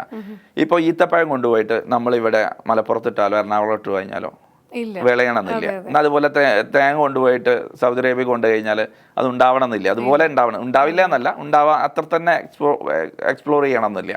അപ്പോൾ അതുപോലെ തന്നെ ആ സീഡിന് പറ്റിയ ലാൻഡ് ഏതാന്നുള്ളതാണ്, അത് സെലക്ട് ചെയ്ത് കൊടുക്കുക എന്നുള്ളതാണ്. അത് പല ആൾക്കാർ സംരംഭകർക്ക് അറിയില്ല. ചില ആളുകൾ സെലക്ട് ചെയ്ത് എങ്ങനെയാണെന്ന് വെച്ചാൽ റെന്റ് കുറഞ്ഞ സ്ഥലം, ചില ആളുകൾ സെലക്ട് ചെയ്യുക എൻ്റെ വീടിൻ്റെ അടുത്തുള്ള സ്ഥലം, ചില ആളുകൾ എനിക്ക് ഏറ്റവും കൺവീനിയൻസ് ഉള്ള കമ്മ്യൂണിക്കേറ്റ് ചെയ്യാൻ, അതായത് ഞാൻ പറയുന്ന തീംസിലേക്ക് എത്തുന്ന ഒരു ബിൽഡിംഗ് ഓണർ, ഇങ്ങനെയൊക്കെയാണ് ആളുകൾ. അതല്ല, ആ സീഡിന് അനുയോജ്യമായ സ്ഥലമല്ലേ വേണ്ടത്, അതിനെ സെലക്ട് ചെയ്യാനാണ് അടുത്ത് സഹായിക്കാം. ഇത് രണ്ടും സെലക്ട് ചെയ്യുമ്പോഴാണ് നമുക്ക് ഇതിന്റെ ബഡ്ജറ്റ് മനസ്സിലാവുക. കാരണം ഇതിന്റെ ബഡ്ജറ്റ് മനസ്സിലാവണമെങ്കിൽ ഓരോ ലാൻഡിനനുസരിച്ച് ഡിഫറെൻറ്റാണ്. ഇപ്പോൾ എറണാകുളം ഇതുപോലെയല്ല ഉള്ളോട്ട് ഒരു സ്ഥലത്ത്, അതുപോലെ ആവില്ല മലപ്പുറം, അതുപോലെ ആവില്ല കാലിക്കറ്റ്. എല്ലാ സ്ഥലങ്ങളും ഡിഫറെൻ്റ് ആണ് അതിൻ്റെ കോസ്റ്റ് വരുന്നത്. അപ്പോൾ അതിനെ കളക്ട് ചെയ്തതിന് ശേഷം പിന്നെ ആ ബിസിനസ്സിൻ്റെ സൈസ് ഫിക്സ് ചെയ്യും. അതിനെയാണ് ക്യാപിറ്റൽ കണ്ടെത്തുക. പിന്നെ ഈ ക്യാപിറ്റൽ കണ്ടെത്താനുള്ള റിസോഴ്സുകളാണ് പിന്നെ. കാരണം പലപ്പോഴും ക്യാപിറ്റൽ കറക്റ്റ് ഇല്ലാത്തത് കൊണ്ടാണ് ഇവർ കോംപ്രമൈസ് ചെയ്തിട്ട് കുറഞ്ഞ റെൻ്റുള്ള സ്ഥലങ്ങളിലേക്ക് പോകുന്നത്. അപ്പോൾ ആ ബിസിനസ് ചെറുതായി പോകുന്നു, ആ ബിസിനസ് ഫെയിലിയർ ആവുന്നു. അപ്പോൾ അങ്ങനത്തെ ഒരു സ്ഥലം സെലക്ട് സെലക്ട് ചെയ്തതിന് ശേഷം ബഡ്ജറ്റ് ക്രിയേറ്റ് ചെയ്തിട്ട് ആ ബഡ്ജറ്റിലെ ഇയാളുടെ കയ്യിലുള്ള കപ്പാസിറ്റി എന്താണ്. അപ്പോൾ അയാളുടെ കയ്യിൽ ഉദാഹരണം പറയുകയാണെങ്കിൽ ഒരു 30 ലക്ഷം രൂപ അല്ലെങ്കിൽ 50 ലക്ഷം രൂപ വേണം വെക്കുക. ഇയാളുടെ കയ്യിൽ ആകെ 20 ലക്ഷം ഉള്ളൂ, ബാക്കി 30 ലക്ഷം രൂപ. സ്വാഭാവികമായിട്ട് ഇങ്ങനെ ചെയ്യാത്ത ഒരാൾ എന്താ ചെയ്യുക, 20 ലക്ഷം കൊണ്ട് ആ ബിസിനസ് തുടങ്ങാൻ ശ്രമിക്കും. ഫെയിലിയർ ആവും, ഫെയിലിയർ ആവും. കാരണം അപ്പോൾ ആ 30 ലക്ഷത്തെ സോഴ്സ് ചെയ്യാൻ എന്തൊക്കെ ചെയ്യും. അത് ഞാൻ നേരത്തെ പറഞ്ഞതുപോലെ ഒന്നെങ്കിൽ അയാൾ ലോൺ എടുക്കണം, അത് താല്പര്യമില്ലാത്ത ഒരാളാണെങ്കിൽ ആ കമ്പനിയുടെ ഷെയർ വിൽക്കണം, അതിനും താല്പര്യമില്ലെങ്കിൽ കസ്റ്റമറിൽ നിന്ന് അഡ്വാൻസ് വാങ്ങിയിട്ട് ചെയ്യാൻ പറ്റുന്ന ഓപ്ഷൻസ് ഉള്ള ബിസിനസ് ആണെങ്കിൽ, എല്ലാ ബിസിനസ്സിലും പറ്റില്ല, അങ്ങനത്തെ ബിസിനസ് ആണെങ്കിൽ അത് അഡോപ്റ്റ്. ഈ 3 മാർഗ്ഗങ്ങളിലൂടെ ക്യാപിറ്റൽ സോഴ്സ് ചെയ്യാൻ പറ്റുക. അപ്പോൾ ഇതിനെ സോഴ്സ് ചെയ്ത് കഴിഞ്ഞാൽ പിന്നെ അടുത്തൊരു വലിയൊരു ചോദ്യമാണ്. കാരണം ഇതൊക്കെ ചെയ്തു, എല്ലാം റെഡിയാണ്, ഈ കാര്യത്തിലൊക്കെ നമ്മൾ കുറച്ചൊക്കെ അഡ്വാൻസ്ഡ് ആണ്, എല്ലാവർക്കും അറിയാം ഇപ്പം ഞാൻ പറഞ്ഞ കാര്യങ്ങൾ. പക്ഷേ മൂന്നാമത്തെ ഒരു കാര്യമാണ് വളരെ ക്രിട്ടിക്കൽ, ഹൗ ടു മാർക്കറ്റിംഗ്. ഇതിനെങ്ങനെ മാർക്കറ്റ് ചെയ്യും. നമ്മളൊരു സ്ഥലത്ത് നല്ലൊരു സ്പോട്ടിൽ തുടങ്ങിയത് കൊണ്ടോ നല്ലൊരു സ്ഥലത്ത് ക്യാപിറ്റൽ കൊണ്ടുവന്നതുകൊണ്ടൊന്നും കാര്യമില്ല. അതിനെ മാർക്കറ്റ് ചെയ്തെടുക്കണം. കസ്റ്റമർ അസോസിയേഷൻ ആണ് ഇമ്പോർട്ടൻ്റ് ആയിട്ടുള്ള ഫാക്ടർ. അപ്പോൾ ഇതിന് മാർക്കറ്റിംഗ് സ്ട്രാറ്റജി. അപ്പോൾ ഈ ക്യാപിറ്റൽ തന്നെ ഒരു 30% ഇപ്പോഴത്തെ കാലത്ത് ഒരു 30% നമ്മൾ മാർക്കറ്റിൽ ഇൻവെസ്റ്റ് ചെയ്യണം, മാർക്കറ്റിങ്ങിൽ ഇൻവെസ്റ്റ് ചെയ്യണം. അതിൽ ഡിജിറ്റൽ മാർക്കറ്റിംഗ് ഉണ്ട്, ഫിസിക്കൽ മാർക്കറ്റിംഗ് ഉണ്ട്. ഈ 2 മാർക്കറ്റിങ്ങിലും ഇൻവെസ്റ്റ് ചെയ്യണം. അപ്പോൾ അതിലുള്ള മാർക്കറ്റിംഗ് വളരെ ഇമ്പോർട്ടൻ്റ്. കാരണം ഇപ്പോഴത്തെ കാലത്ത് ഏറ്റവും വാല്യൂ ഉള്ളത് ഡിജിറ്റൽ വേൾഡിലാണ്. ലോകത്തെ ഏറ്റവും വാല്യൂ ഉള്ള ലാൻഡ് എവിടെയെന്ന് വെച്ചാൽ ഡിജിറ്റൽ വേൾഡിലാണ്. ഇപ്പൊ Amazon.comന്റെ വാല്യൂ എത്ര, ആ ഡൊമൈൻ്റെ ഹെവി അല്ലേ. അപ്പൊ അതേപോലെ ഫേസ്ബുക്കിന്റെ വാല്യൂ, അത് ഡിജിറ്റൽ പ്ലാറ്റ്ഫോമാണ്. അപ്പൊ ഭൂമിയിലുള്ള ലാൻഡിനേക്കാളും വിലയുണ്ട് ഡിജിറ്റൽ വേൾഡിൽ. ഇനിയുള്ള കാലത്ത് കറക്റ്റാണ്. ഒരു ബിസിനസ് തുടങ്ങിയാൽ തീർച്ചയായിട്ടും 30% നമ്മൾ മാർക്കറ്റിംഗിലേക്ക് മാറ്റി, അത് പ്രത്യേകിച്ച് ഡിജിറ്റൽ മാർക്കറ്റിംഗിലേക്ക് മാറ്റി വെച്ചിട്ട് സ്റ്റാർട്ട് ചെയ്യാൻ നമ്മൾ അത് തുടങ്ങുന്നത് നമ്മൾ ആലോചിക്കാൻ പാടുള്ളൂ. കാരണം അത്രത്തോളം ഇമ്പോർട്ടൻസ് ഇന്നത്തെ കാലത്ത് ഡിജിറ്റൽ മാർക്കറ്റിംഗിൽ ഉണ്ട്. അത് മനസ്സിലാക്കാത്ത ആൾക്കാരാണ് പലപ്പോഴും തോറ്റു പോകുന്നത്. അതിന് കാരണമുണ്ട്, അതിന് മനസ്സിലാക്കാത്തൊരു കാരണമുണ്ട്, വളരെ ഇമ്പോർട്ടൻ്റ് ആയിട്ടുള്ള ഒരു കാര്യമാണ്. അതായത് നമ്മൾക്ക് ഇത്രയും കാലം ഫിസിക്കൽ അസറ്റുകൾ വാങ്ങിയിട്ടുള്ള ശീലമേ ഉള്ളൂ. അതെ, ലാൻഡ്, ഷോറൂം, ബിൽഡിംഗ്, ഇതൊക്കെ വാങ്ങിയിട്ടുള്ള പ്രൊഡക്ട്സുകൾ, ഇത് ഫിസിക്കൽ അസറ്റുകളാണ്. ഡിജിറ്റൽ അസറ്റിന് ക്യാഷ് കൊടുത്ത് വാങ്ങിയ ശീലം നമുക്കില്ല. അതുകൊണ്ട് ഡിജിറ്റൽ അസറ്റിലേക്ക് ഇൻവെസ്റ്റ് ചെയ്യാനുള്ള ആ ഒരു മൈൻഡ് സെറ്റ് വന്നിട്ട് പുതിയ ജനറേഷൻ ഉണ്ട്. പക്ഷേ ഇപ്പോഴത്തെ പഴയ ആളുകൾക്ക് അതില്ല. അതുകൊണ്ട് തന്നെ അതിലേക്ക് ഇൻവെസ്റ്റ് ചെയ്യില്ല. അപ്പോൾ ഈ 30% മാറ്റി വെക്കാത്ത ഒരാൾ ബിസിനസ് തുടങ്ങുകയാണ്, എന്താ സംഭവിക്കുക? ഇയാളുടെ കയ്യിൽ 50 ലക്ഷം ഉണ്ട്. ഈ 50 ലക്ഷം ഫുള്ളായിട്ട് ഇയാൾ ക്യാപിറ്റൽ ഇൻവെസ്റ്റ് ചെയ്തിട്ട് ബിസിനസ് തുടങ്ങിയ പിറ്റേ ദിവസം മുതൽ മാർക്കറ്റിംഗ് ക്യാഷ് ഇല്ല. ഇതിൽ നിന്നെടുത്ത് പൈസ എടുത്തു കഴിഞ്ഞാൽ ഇൻവെന്ററി താഴ്ത്തേക്ക് പോകും. അപ്പോൾ ഈ മാർക്കറ്റ് ചെയ്യാത്തതിന്റെ പേരിൽ ഇയാൾ ടോട്ടലി ആ മാർക്കറ്റിൽ നിന്ന് ഔട്ടാവും. പിന്നെ കുറച്ചു കാലത്തേക്ക് ഒരു നല്ലൊരു മൂവ്മെന്റ് ഉണ്ട്. അപ്പോൾ എന്താണെന്ന് വെച്ചിട്ടുണ്ടെങ്കിൽ ഏതൊരു സ്ഥാപനം തുടങ്ങുമ്പോഴും തുടക്കത്തിൽ കുറച്ച് ആൾക്കാർ അട്രാക്ട് ചെയ്യും. പുതിയൊരു സ്ഥാപനം തുടങ്ങും, അത് 6 മാസം മാക്സിമം പോവുള്ളൂ. അത് കഴിഞ്ഞാൽ പിന്നെ ഡിക്ലൈൻ ആവാൻ തുടങ്ങും. പക്ഷേ ഈ 6 മാസത്തെ ബിസിനസ് കണ്ടിട്ട് അയാൾ എക്സ്പെക്ട് ചെയ്യുന്ന എന്താണ്, എല്ലാ കാലത്തും ഈ ബിസിനസ് ഉണ്ടാവും, അവർക്ക് മാർക്കറ്റ് ചെയ്യേണ്ട ആവശ്യമില്ല എന്നുള്ളതാണ്. അപ്പോൾ സ്വാഭാവികമായിട്ട് നമ്മൾ മനസ്സിലാക്കേണ്ടത് ഈ മാർക്കറ്റിംഗ് എന്ന് പറയുന്നത് ഒരു വണ്ടിയിൽ എണ്ണ അടിക്കുന്നത് പോലെയാണ്. വണ്ടി എത്ര കാലം ഓടിക്കണോ അത്ര കാലം റീഫിൽ ചെയ്തുകൊണ്ടേയിരിക്കണം. ഇനി അത് ഫില്ല് ചെയ്യാത്തൊരു രീതി വരണം എന്നുണ്ടെങ്കിൽ അത്രത്തോളം ലോയൽറ്റി ക്രിയേറ്റ് ചെയ്യണം. ലോയൽറ്റി എന്ന് പറയുന്നത് 100% ആ കസ്റ്റമർ അവിടെ നിന്ന് മാത്രമേ എടുക്കുകയുള്ളൂ. അങ്ങനത്തെ കസ്റ്റമേഴ്സിന്റെ വലിയൊരു കമ്മ്യൂണിറ്റി ബിൽഡ് ചെയ്തെടുക്കാൻ പറ്റണം. അവർ റിപ്പീറ്റ് ആയിട്ട് അവിടെ നിന്ന് എടുക്കും. അവർ ലോയലായിട്ട് മാറിയിട്ടുണ്ടാവും. ഒരു സ്ഥാപനത്തിന് 1 time customer, repeat customer, loyal customer and advocate promoter, ഇങ്ങനെയുള്ള ഒരു രീതിയിലാണ് വരിക. അപ്പോൾ ലോയലാക്കി മാറ്റണമെങ്കിൽ മിനിമം 2-3 കൊല്ലം നമ്മൾ സർവീസ് കൊടുക്കണം. അപ്പോൾ ലോയലായി മാറിക്കഴിഞ്ഞാൽ പിന്നെ പ്രശ്നമില്ല, പിന്നെ മാർക്കറ്റിംഗ് അത്ര ചെയ്യേണ്ട ആവശ്യം വരില്ല. പക്ഷെ അതുവരെ ക്യാഷ് ഇടാൻ അവരുടെ കയ്യിൽ വേണ്ടേ, അത് മാറ്റി വെക്കാത്താണ് ഏറ്റവും വലിയ പ്രശ്നം. അപ്പോൾ ഇത് മാർക്കറ്റിംഗ് സ്ട്രാറ്റജി ക്രിയേറ്റ് ചെയ്യുന്നു, ലൊക്കേഷൻ ഫൈനലൈസ്. പിന്നെയുള്ള ഏറ്റവും വലിയ ചലഞ്ച് എന്ന് പറയുന്നത് ആ ബിസിനസ്സുകാരന് ഇതിനെങ്ങനെ മാനേജ് ചെയ്യണമെന്ന് അറിയില്ല. കാരണം എല്ലാ ബിസിനസ്സുകളിലും പീപ്പിൾ ഉണ്ട്, പ്രോസസ്സ് ഉണ്ട്, ടെക്നോളജി ഉണ്ട്. പീപ്പിൾ, പ്രോസസ്, ടെക്നോളജി, ഇത് മൂന്നിനെ ആ ബിസിനസ്സിലേക്ക് കൊണ്ടുവന്നാൽ മാത്രമേ അത് വിജയിക്കുകയുള്ളൂ. ഇപ്പോൾ വലിയ വലിയ കമ്പനികൾ നമ്മൾ കാണുന്നുണ്ട്, അവരൊക്കെ എന്താ ചെയ്തിരിക്കുന്നത്, ടെക്നോളജിയും പ്രോസസ്സും ഡെവലപ്പ് ചെയ്തിരിക്കുകയാണ്. അപ്പോൾ ഇതിലേക്ക് കുറച്ച് ആളുകളെ കൊണ്ടുവന്നുണ്ട്. അവർക്ക് HRM സിസ്റ്റം വേണം, എന്നാൽ അവർ കറക്റ്റ് വർക്ക് ചെയ്യുള്ളൂ, അവരുടെ പ്രൊഡക്ടിവിറ്റി മെഷർ ചെയ്യാൻ പറ്റുള്ളൂ. അതുപോലെ തന്നെ പ്രോസസ്സുകൾ സെറ്റ് ചെയ്യണം. ഓർഡറിൻ്റെ പ്രോസസ്സ് ഉണ്ട്, ഡെലിവറി പ്രോസസ്സ് ഉണ്ട്, ഇൻവെന്ററി മാനേജ്മെൻറ്റ്, എല്ലാത്തിലും പ്രോസസ്സുകളുണ്ട്. ആ ഓർഡർ സെറ്റ് ചെയ്യണം. അതുപോലെ തന്നെ ഇതിലേക്ക് ആവശ്യമായ ടെക്നോളജി ഇൻറ്റിഗ്രേറ്റ് ചെയ്യണം. ആ ടെക്നോളജി കൊണ്ടുവരാനും ഇവർക്ക് കൺസൾട്ടേഷൻ ആവശ്യമാണ്. അപ്പോൾ ഈ ഒരു സൈഡിലാണ്. അപ്പോൾ നമ്മൾ ഫസ്റ്റ് ഒരാൾ ഒരു ആശയം കൊണ്ട് വന്നാൽ ഒന്നാമത്തത് അയാൾക്ക് ആശയത്തെ ഏറ്റവും സക്സസ്ഫുൾ ആക്കാൻ വേണ്ടിയിട്ടുള്ള എവിടെ പ്ലേസ് ചെയ്യണം അത് പറഞ്ഞു കൊടുക്കുന്നു. ബഡ്ജറ്റ് ക്രിയേറ്റ് ചെയ്യുന്നു. ആ ബഡ്ജറ്റ് പ്രകാരം ചെയ്യുമ്പോൾ അതിൻ്റെ മാർക്കറ്റിംഗ് സ്ട്രാറ്റജി ക്രിയേറ്റ് ചെയ്യുന്നു. മാർക്കറ്റിംഗ് സ്ട്രാറ്റജി സക്സസ്ഫുൾ ആയ മാനേജ്മെൻറ്റ് ഏരിയ കറക്റ്റ് ചെയ്യുന്നു. പിന്നെ വളരെ ക്രിട്ടിക്കലായിട്ടുള്ള സാധനം, എല്ലാ ബിസിനസ്സിലും സക്സസ്ഫുൾ ആവണം എന്നുണ്ടെങ്കിൽ അതിലൊരു സക്സസ് സീക്രട്ട് ഉണ്ട്, ക്രിട്ടിക്കൽ സക്സസ് ഫാക്ടർ എന്ന് പറയും.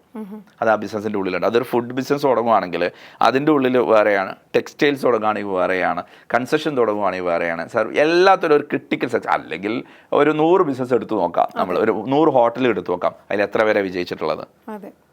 90 പേരും ഫെയിലിയർ ആയിരിക്കും, 90 പേരും വെറുതെ റൊട്ടേറ്റ് ചെയ്യായിരിക്കും. അതിലൊരു 10 പേരെ വിജയിച്ചിട്ടുണ്ടാവുള്ളൂ. ഒരു അങ്ങാടി, ആ കടയിലേക്കാണല്ലോ നമ്മളധികം പോവാറ്. ആ വിജയിച്ച കട, അവർക്കൊരു ക്രിട്ടിക്കൽ സക്സസ് ഫാക്ടർ ഉണ്ട്. ആ ഫാക്ടറിനെ ഇവർക്ക് മനസ്സിലാവണം. അത് എല്ലാത്തിലും യുണീക്ക് ആയിട്ടുള്ള ക്രിയേറ്റ് ചെയ്യാൻ കഴിയണം.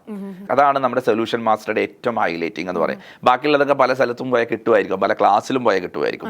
പക്ഷേ ഓരോ ബിസിനസ്സിലും ഇൻഡിവിജ്വൽ ആയിട്ട് യുണീക്ക് ആയിട്ടുള്ള സക്സസ് ഫാക്ടർ വേണം. മറ്റൊരാൾക്ക് കോപ്പി ചെയ്യാൻ പറ്റില്ല. ബാക്കിയെല്ലാം നമുക്ക് വേണമെങ്കിൽ കോപ്പി ചെയ്യാം, മറ്റുള്ളവരുടെ മാനേജ്മെന്റ് കോപ്പി ചെയ്യാം, പീപ്പിൾ മാനേജ്മെന്റ് കോപ്പി ചെയ്യാം, ടെക്നോളജി കോപ്പി ചെയ്യാം, പലതും കോപ്പി ചെയ്യാമായിരിക്കും, ഡിസ്പ്ലേ പ്രൊഡക്റ്റ് ഒക്കെ കോപ്പി ചെയ്യും. പക്ഷേ ആ ബിസിനസ്സിനെ വിജയിപ്പിച്ചെടുക്കാനുള്ള സക്സസ് സീക്രട്ട് അതൊരു ഓരോന്നിനും യുണീക്ക് ആയിരിക്കണം. കാരണം അവർ വിജയിച്ച ആ പാതിൽ നമുക്ക് വിജയിക്കാൻ കഴിയില്ല. കാരണം ഡിഫറെൻ്റ് ആയിട്ടുള്ള ഒരുപാട് ബിസിനസ്സുകൾ നമ്മുടെ മുമ്പിലുണ്ട്. അവർ വിജയിച്ചതൊക്കെ കോപ്പി ചെയ്തിട്ട് പല ആൾക്കാർക്കും വിജയിക്കാൻ പറ്റിയിട്ടില്ല എന്നുള്ളതാണ്. അപ്പോൾ ആ യുണീക്ക് സക്സസ് ഫാക്ടർ, അതല്ല ക്രിട്ടിക്കൽ സക്സസ് ഫാക്ടർ എന്ന് വേണമെങ്കിൽ പറയാം. അതാണ് സൊല്യൂഷൻ മാസ്റ്ററുടെ ഏറ്റവും ഹൈലൈറ്റിങ്. സൊല്യൂഷൻ മാസ്റ്റർ നൽകുന്നത് നിങ്ങളുടെ ബിസിനസ് സക്സസ്ഫുൾ ആക്കാനുള്ള ക്രിട്ടിക്കൽ സക്സസ് ഫാക്ടർ. അത് കസ്റ്റമേഴ്സ് ചെയ്ത് തരുന്നു. അതൊരു 3 hours പ്രോസസ്സാണ്.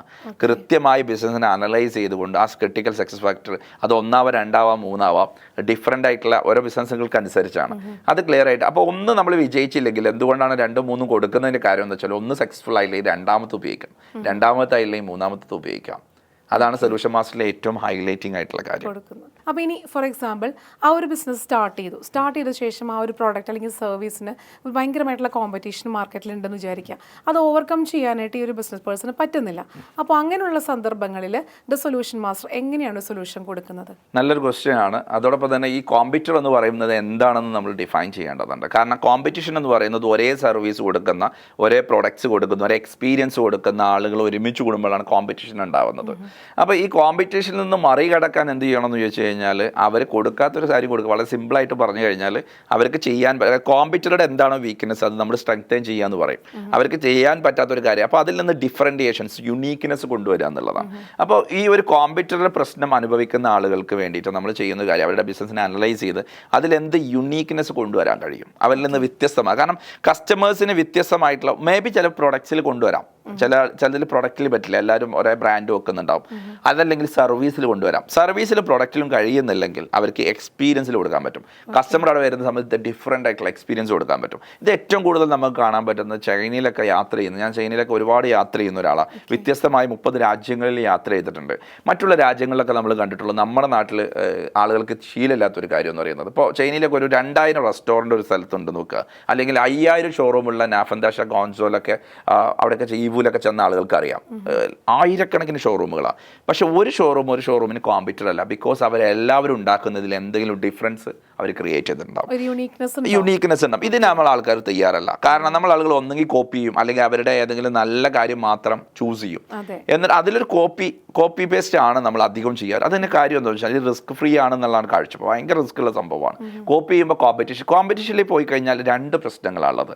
ഒന്ന്, മാർക്കറ്റിൽ ഡിമാൻഡ് കുറയല്ലോ. ഡിമാൻഡ് കുറയുന്ന സമയത്ത് ഒന്നെങ്കിൽ നമ്മൾ ക്രെഡിറ്റ് കൊടുക്കേണ്ടി വരും, അതല്ലെങ്കിലോ പ്രൈസ് കുറച്ച് കൊടുക്കേണ്ടി വരും. ഇത് രണ്ടും ഒരു ബിസിനസ്സിനെ സംബന്ധിച്ചിടത്തോളം പരാജയം തന്നെയാണ്, ലോസ് ആയിരിക്കും. ഫൈനലി അവർ ഫെയിലിയർ ആവും എന്നുള്ളതാണ് റിയാലിറ്റി.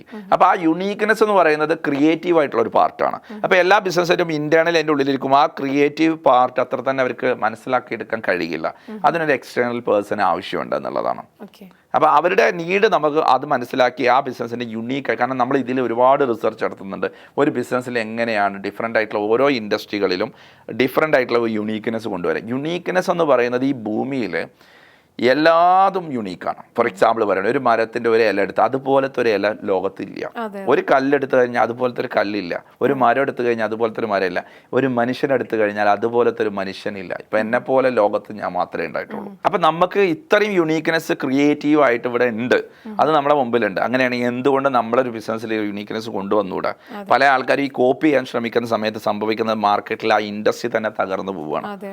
അപ്പോൾ കോമ്പറ്റീഷൻ കൂടുന്നുള്ളതാണ്. അപ്പോൾ കോമ്പീറ്റ് ചെയ്യേണ്ട ആവശ്യമില്ല നിങ്ങൾക്ക് ക്രിയേറ്റിവിറ്റി ഉണ്ടെങ്കിൽ. ഇല്ല എന്നുണ്ടെങ്കിൽ സൊല്യൂഷൻ മാസ്റ്ററെ നിങ്ങൾ സമീപിക്കുകയാണെങ്കിൽ ക്രിയേറ്റീവായി ഡിഫറൻറ്റിയേഷൻസ് കൊണ്ടുവരാൻ നമുക്ക് നിങ്ങളെ മനസ്സിലാക്കി തരാൻ പറ്റും. ഇതൊന്നും അല്ലാതെ വേറെ എന്തെല്ലാം ഹൈലൈറ്റ്സ് ആണ് ദ സൊല്യൂഷൻ മാസ്റ്റർ ഒരു ബിസിനസ് പേഴ്സണ് പ്രൊവൈഡ് ചെയ്യുന്നത്? ഇപ്പോൾ സൊല്യൂഷൻ മാസ്റ്റർ ഫോക്കസ് ചെയ്യുന്ന ഇൻഡസ്ട്രിയിലെ സെഗ്മെൻറ്റേഷൻ ചെയ്തിട്ടാണ്. അതായത് ഇപ്പോൾ നമ്മുടെ നാട്ടിൽ ഒരുപാട് ഇൻഡസ്ട്രികളുണ്ട്. ഇപ്പോൾ ടെക്സ്റ്റൈൽ ഇൻഡസ്ട്രിയാണ്, അതുപോലെ തന്നെ കൺസ്ട്രക്ഷൻ ഇൻഡസ്ട്രി ഉണ്ട്, ജ്വല്ലറി നടത്തുന്ന ഒരു ഡിഫറെൻ്റ് ആണ്. അപ്പോൾ ഇങ്ങനെയുള്ള ഒരു 10 ഇൻഡസ്ട്രികൾ സെലക്ട് ചെയ്തിട്ടുണ്ട്. ഈ ഇൻഡസ്ട്രികൾ ഏറ്റവും കൂടുതൽ ആൾക്കാർ ബിസിനസ് ചെയ്യുന്ന ആൾക്കാർ ഇൻഡസ്ട്രി, ആ ഇൻഡസ്ട്രിയിലുള്ള ഏറ്റവും പ്രധാനപ്പെട്ട ഓരോ മാർക്കറ്റിൽ ഇപ്പോൾ എറണാകുളത്ത് കുറേ ടീമുകളുണ്ടാവും, സക്സസ്ഫുൾ ആയിട്ട് നിൽക്കുന്ന ആൾക്കാരുണ്ടാവും, അതുപോലെ തന്നെ കോഴിക്കോടുണ്ടാവും, മലപ്പുറത്തുണ്ടാവും, ഓരോ രാജ്യങ്ങളിലുണ്ടാവും. അവരുമായിട്ട് ഒരു റീഡിഫൈൻ ഇൻഡസ്ട്രിയൽ ഡിസ്കഷൻ എന്ന് പറഞ്ഞിട്ടൊരു പ്രോഗ്രാം തുടങ്ങിയിട്ടുണ്ട്. അതായത് റീഡിഫൈൻ, അതായത് ആ ഇൻഡസ്ട്രി നേരിടുന്ന പ്രശ്നങ്ങൾ, ആ ഇൻഡസ്ട്രിയിലെ ഏറ്റവും ലീഡിങ് ആൾക്കാരുമായിട്ട് ഒരു ടേബിൾ ടോക്കാണ്, അത് ഒരു മീറ്റപ്പ് പോലെയാണ്. അവരായിട്ട് ഫേസ് ടു ഫേസ് ഇരുന്നിട്ട് റീഡിഫൈൻ ചെയ്യും. അപ്പോൾ അങ്ങനെ കുറേ പ്രോഗ്രാം തരും. ഇതുകൊണ്ടുള്ള ഗുണം എന്താണെന്ന് വെച്ചിട്ടുണ്ടെങ്കിൽ ആ ഇൻഡസ്ട്രി നേരിടുന്ന പ്രശ്നങ്ങൾ അവരുമായിട്ട് നേരിട്ട് ഇതൊക്കെ ശരിക്കും പറഞ്ഞാൽ ഗവൺമെന്റ് ഒക്കെ ചെയ്യേണ്ട ഒരു കാര്യമാണ്. ആ ഇൻഡസ്ട്രിയിലെ ആളുകളൊക്കെ വിളിച്ചിട്ട് നിങ്ങൾ നേരിടുന്ന പ്രശ്നം എന്താണ്, ഗവൺമെന്റിന് എന്ത് ചെയ്യാൻ പറ്റും, അവർക്ക് എന്ത് ചെയ്യാൻ പറ്റും, ഇൻഫ്രാസ്ട്രക്ചറിൽ എന്ത് ചെയ്യണം, ഇതൊക്കെ ഡിസ്കഷൻ ചെയ്യേണ്ടതാണ്. പലപ്പോഴും വ്യവസായ മന്ത്രി രാജീവ് സാർ ഇതിനൊക്കെ ഒരുപാട് സപ്പോർട്ട് ചെയ്യുന്ന ആളാണ്. തീർച്ചയായിട്ടും അതൊക്കെ ചെയ്യേണ്ടതാണ്.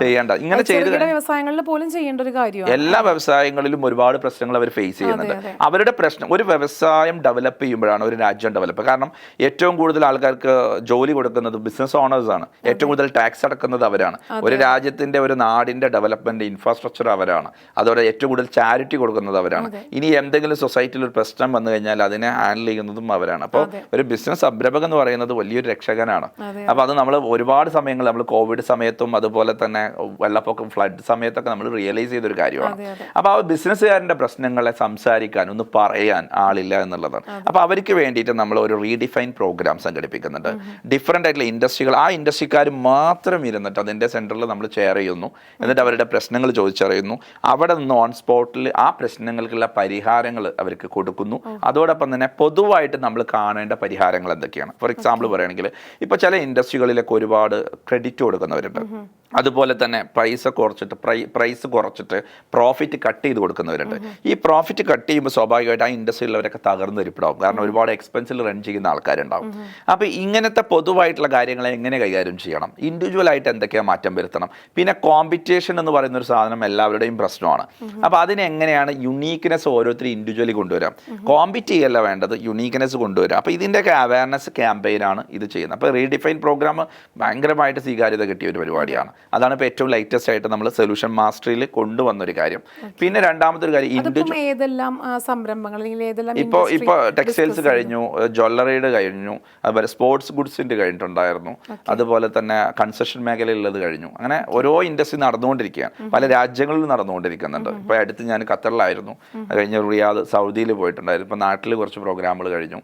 അപ്പോൾ ഇനിയും നടന്നുകൊണ്ടിരിക്കുകയാണ് പരിപാടി. അത് വലിയൊരു പറഞ്ഞപ്പോൾ എനിക്കൊരു ഡൗട്ട് ചോദിക്കാനില്ല. ഖത്തറിൽ ഇപ്പം ഈ ഫിഫ കഴിഞ്ഞതിന് ശേഷം ഒരുപാട് ലോസ് വരുന്നുണ്ട്, അല്ലെങ്കിൽ കമ്പനീസ് നിർത്തി പോകുന്നുണ്ട് എന്നുള്ളത് കേട്ടു. ശരിക്കും അതിൻ്റെ ആ ഒരു ബേസ് എന്താണ്, അങ്ങനെ വരാനുള്ള കാരണം എന്തായിരുന്നു? ഫിഫ വേൾഡ് കപ്പ് എന്ന് പറയുന്നത് ആ രാജ്യത്തെ മാർക്കറ്റ് ചെയ്യാൻ വേണ്ടിയിട്ട് ചെയ്തൊരു കാര്യമാണ്. അതല്ലാതെ അവിടെ അവർക്ക് ആ ഒരു ഫിഫ വേൾഡ് കപ്പ് ചെയ്യാനുള്ള സൈസിലേക്ക് എത്തിയ ഒരു രാജ്യമായിരുന്നില്ല. അവരെ ലോക രാജ്യങ്ങളിലേക്ക് എത്തിക്കാൻ വേണ്ടിയിട്ട് ചെയ്തൊരു കാര്യമായിരുന്നു. അതായത് 200 രൂപ മുടക്കിയിട്ട് 20 രൂപ റിട്ടേൺ കിട്ടി എങ്ങനെ ഉണ്ടാവും, അതുപോലെയാണ് അതിൻ്റെ ROI വരുന്നത്. അപ്പോൾ രാജ്യം അതിന് വേണ്ടിയിട്ട് ഒരുപാട് ഇൻഫ്രാസ്ട്രക്ചറും കാര്യങ്ങളൊക്കെ ഡെവലപ്പ് ചെയ്തിട്ട് ആ ഇൻഫ്രാസ്ട്രക്ചർ എല്ലാം ഡെവലപ്പ് ചെയ്തതിൻ്റെ ഈ ഫിഫ വേൾഡ് കപ്പ് കഴിയുകയും അതിലൊരു 40% ഇപ്പോൾ അവിടെ ഫ്രീ ആയിട്ടാണ്. കാരണം അത്രയും സ്പേസ് ആവശ്യമില്ല, ഒരു ഇവൻറ്റിന് വേണ്ടി ചെയ്തതൊരു കാര്യമാണ്. അപ്പോൾ ആ ഒരു സൈസിലേക്ക്, ഈ എക്സ്പെക്റ്റേഷനിലേക്ക് കുറേ ആളുകൾ ഇൻവെസ്റ്റ് ചെയ്തു. കാരണം അതൊരു ഇവൻറ്റ് ബേസ്ഡ് ആണ്. പിന്നെ ഈ ഫിഫ വേൾഡ് കപ്പ് നടത്തിയ സമയത്ത് തന്നെ ഗവൺമെൻറ് ഏറ്റവും നല്ല രീതിയിൽ ആ ഫ്രീ ആയിട്ട് മാക്സിമം ട്രാൻസ്പോർട്ടേഷനും മറ്റുള്ള കാര്യങ്ങളൊക്കെ ഫ്രീ ആയിട്ട് കൊടുക്കാൻ ശ്രമിച്ചു. അപ്പോൾ പല ആൾക്കാരും ബിസിനസ്സിന് ഓപ്പർച്യൂണിറ്റി എന്ന് വിചാരിച്ചിട്ട് അത് എന്താണ് അതിൻ്റെ ഒബ്ജക്റ്റീവ് എന്ന് മനസ്സിലാക്കിയില്ല. കാരണം ഖത്തർ അങ്ങനത്തെ ഒരു ഇനീഷ്യേറ്റീവ് എടുത്താൽ അത് അവരുടെ രാജ്യത്തിൻ്റെ ക്രെഡിബിലിറ്റി കൂട്ടാനും അതുപോലെ വേൾഡിൽ അവർ അടയാളപ്പെടുത്താനും വേണ്ടി ചെയ്തത്. അല്ലാതെ അവരുടെ ഒരു ഫിനാൻഷ്യൽ ബാക്കപ്പിന് കാരണം അവർ ആൾറെഡി സമ്പന്നരാണ്. അപ്പോൾ പല ആൾക്കാരും തെറ്റിദ്ധരിച്ചു വെച്ചാൽ അതിൻ്റെ ശേഷം ഭയങ്കര ഡെവലപ്മെന്റ് ഉണ്ടാവും എന്ന് വിചാരിച്ചിട്ട് ഒരുപാട് ഇൻവെസ്റ്റ്മെന്റ് കൊണ്ട് പോയിട്ടുണ്ടായിരുന്നു. ഇതൊരു ചെറിയ രാജ്യമാണ്. ആ രാജ്യത്തിന് ആവശ്യമായ ബിസിനസ്സുകാർ അവിടെ തന്നെ ഉണ്ട്. അതിൻ്റെ ഒരു 10 മടങ്ങ് ആളുകൾ അവിടെ കൊണ്ടുപോയി ബിസിനസ് തുടങ്ങി.